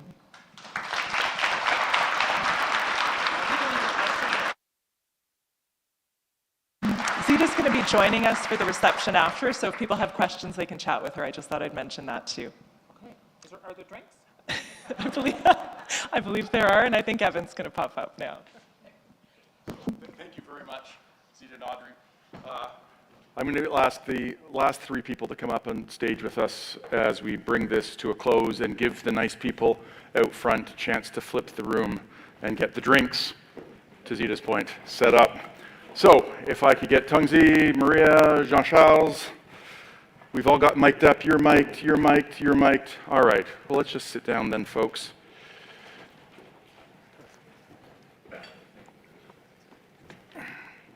Whew. Fancy, thank you. So we have about 10 minutes to wrap the day up, stall for some time, get the drink cabinet rolled out, canapes warmed up in the microwaves. That's what we're doing here. I've got a few thought-provoking questions for my esteemed colleagues who have joined me on stage as we bring this to a close. Maria, I'm going to start with you. And one of the themes that has come through loud and clear to me today is a dichotomy, a tension, I'm not sure what the right word is, between investing heavily in community and having innovation and technology. So we heard from Zita and Jen, for instance, about community. We heard from Peter Dillon and Lenore and about technology. You work in the frontiers of technology, so maybe can you help unpack that space for us a little bit? Well, I think that the recipients of this year award basically found ways and pathways in order to make technology work for the community. So I don't think that our concepts that are in tension with each other, but actually they have to work with each other in a more effective way. As Dr. Sarapura well put it out, technology can be a companion of the community instead of something that confronts the community. But in order to do that, I think that the most important part is an information flow. As Zita well said, system literacy, understanding what is the user and understanding what is the technology, and have a wonderful relationship and a communication in order to allow the innovator, the researcher, inform the research, inform their innovations in a way that the technology is user-driven and fit for purpose, as Patrick Webb perfectly put it out. I think that that's the key in order to, instead of having a confrontational effect between technology and communities, we have a companion. That's great. And sorry, Maria, I should have said Maria Corradini, Professor Maria Corradini, Chair in Food Quality at the University of Guelph. Sorry, I didn't do the proper introduction. Okay. Apologies. I just assume everybody knows you. So thanks for that. Maria, I just want to pick up on the sort of the use of the technology for the community. Tungzi, Professor of Behavioral Economics. I don't know anybody that's thought about the issue of behavioral change more than you, because regardless of the community or the system, we need people to change their behaviors in order to achieve the outcomes we're talking about. So based on your research, can you shed some light onto this theme that we've heard a lot about today? Yeah, I mean, well, actually, I thought about that too, but today, everybody talk about behavioral changes, right? So I heard a lot of keywords such as markets, communities, governments, all of them are composed of people. So actually, I had to take some notes, obviously, since this is the last session. So first of all, I think I have no doubt that everybody in this room has really great intentions. But intentions do not always translate to decisions because we face constraints. And preferences don't always lead to behavior because, again, we have constraints. Let it be time constraints, be financial constraints, so on and so forth. So, but at the same time, if we think about human behavior, it's really at the frontier of the importance, right? We talk about technological innovations today, but then at the same time, you know, innovations are not going to realize their potentials if they're not being adopted by human beings. And we talk about policymaking, and we talk about different priorities of policymaking, and there are competing, you know, needs for policymakers to make good changes. But then, essentially, policymaking is a human decision. So we also talked about consumer choices. Let it be, choosing local foods. Let it be environmentally friendly consumptions. Let it be reducing food waste. Let it be community building. But at the same time, again, consumer choices are human decisions as well. So over the past years, I've done many experiments in the field and in the laboratory with human beings at the frontier of my measurements. And I just wanted to share, in reality, we should try our best to measure what people do instead of just what they say. Because again, it's not that people lie to you, but it's people face different constraints, right? And taking it to the next step, I want to say experimentation is very important. What happened, what worked in 10 years ago doesn't mean that those policies or instruments are going to still work today. And also, just because something is not working doesn't mean that the alternative is necessarily going to work.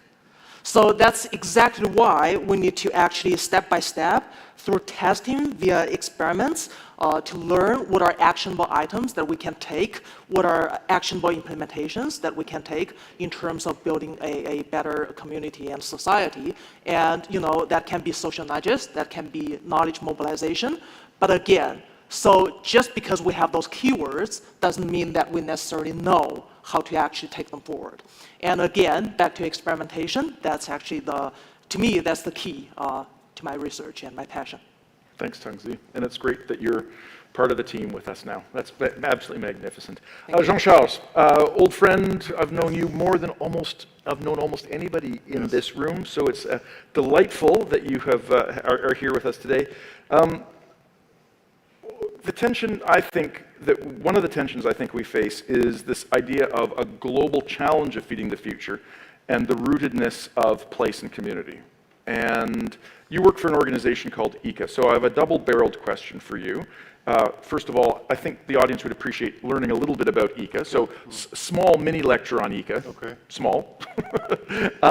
And then, ICA works across all of the North and South America, so reflect on this tension between a place and a global challenge. Over to you. I could use a breakout room. Well, we've got 3 minutes and 5 seconds on this clock. The short version. You're all familiar with the United Nations. Are you familiar with the Inter-American system? It's older than the UN. We're 81 years old. Based out of the Organization of American States in DC. And what most people compared us to the FAO. We're like the FAO of the Americas. And so we have 34 member states. We work everywhere in the Americas but Cuba. All the ministers of agriculture in the Americas sit on our board of directors. So Minister Macaulay in Canada, Vilsack, Villalobos.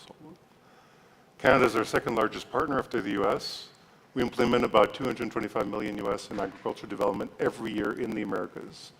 And we leverage the 30 million we get from assessed contributions from member states, so 1 to 9. And and you can see regionally what, the question is more, like there are 5 major regions. The North are the leaders, really, in terms of agriculture development. That's half of the Americas. If you look at trade, 30% of global trade, the Americas. Half of that is Canada, US. The other half is the rest of the Americas combined. And you're talking with very small countries. You want to work and trade with St. Kitts, it's 48,000 people. That's it. Like it's very small people. We work in 14 countries in the CARICOM. And their issues are so different.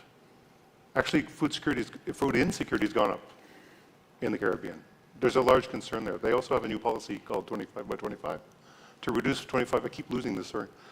25, they want to reduce imports by 25% and replace it and shift it to Caribbean food.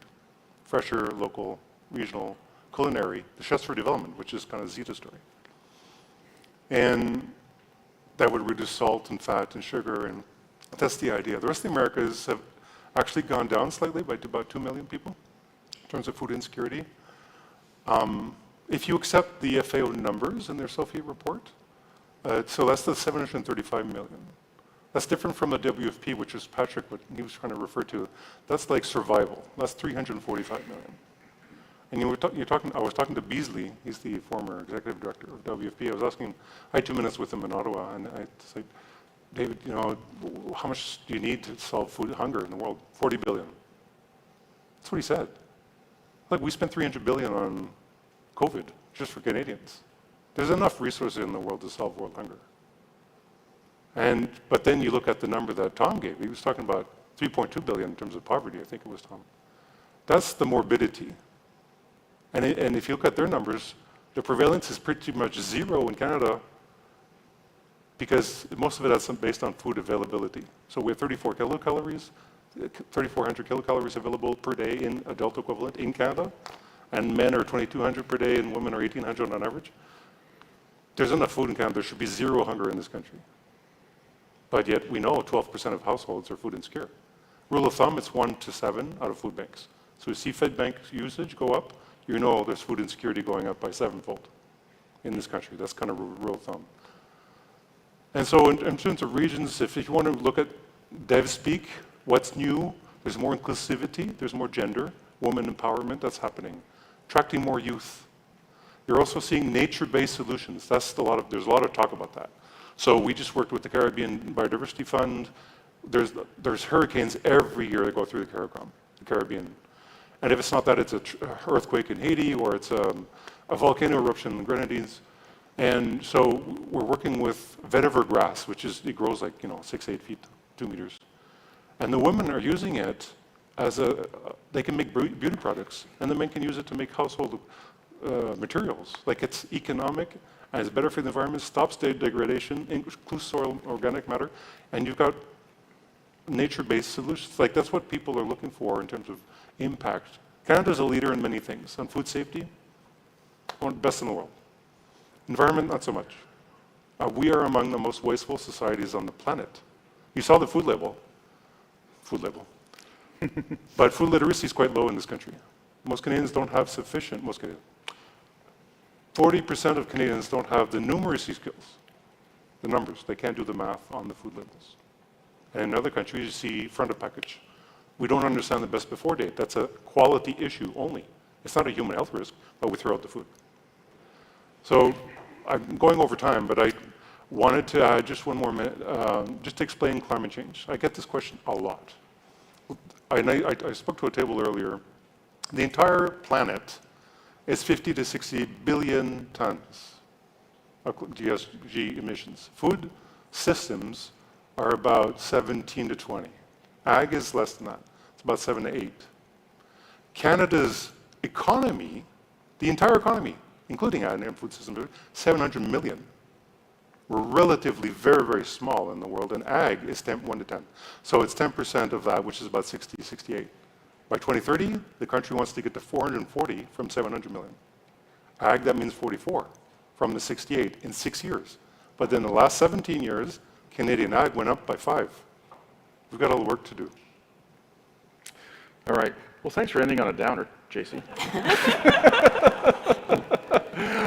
Folks, I'm getting the thumbs up that the drink carts are ready, so I'm going to say a quick thank you to Jean-Charles and Tongzi and Maria. Last words for me, I pulled out a few key phrases that I heard today, something like, it's not this or that, it's this and that. I think, Rennie, you said that. I think that is a phrase we should all hold in our hearts. Don't let looking for perfect stand in the way of progress. And perhaps if we put dialogue and science and policy and training, and above all, community at the center of things, then the gloominess that Jean-Charles finished us on will be turned around. And with that, I would like to say the bar is open. Thank you for spending the day with us. It's been a great privilege. Thank you.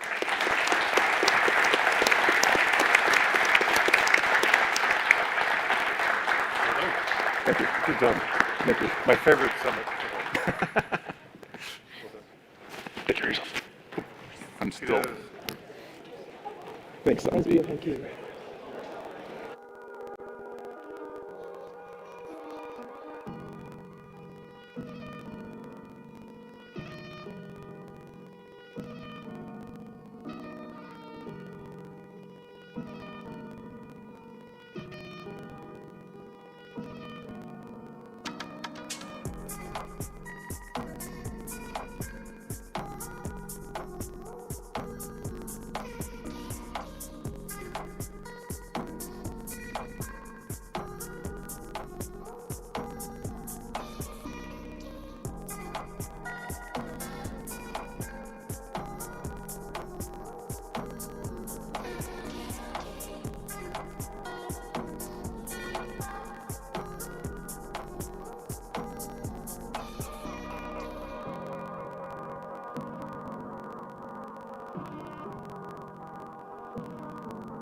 Hi, everyone. I just want to let you know that we have found a lost iPhone.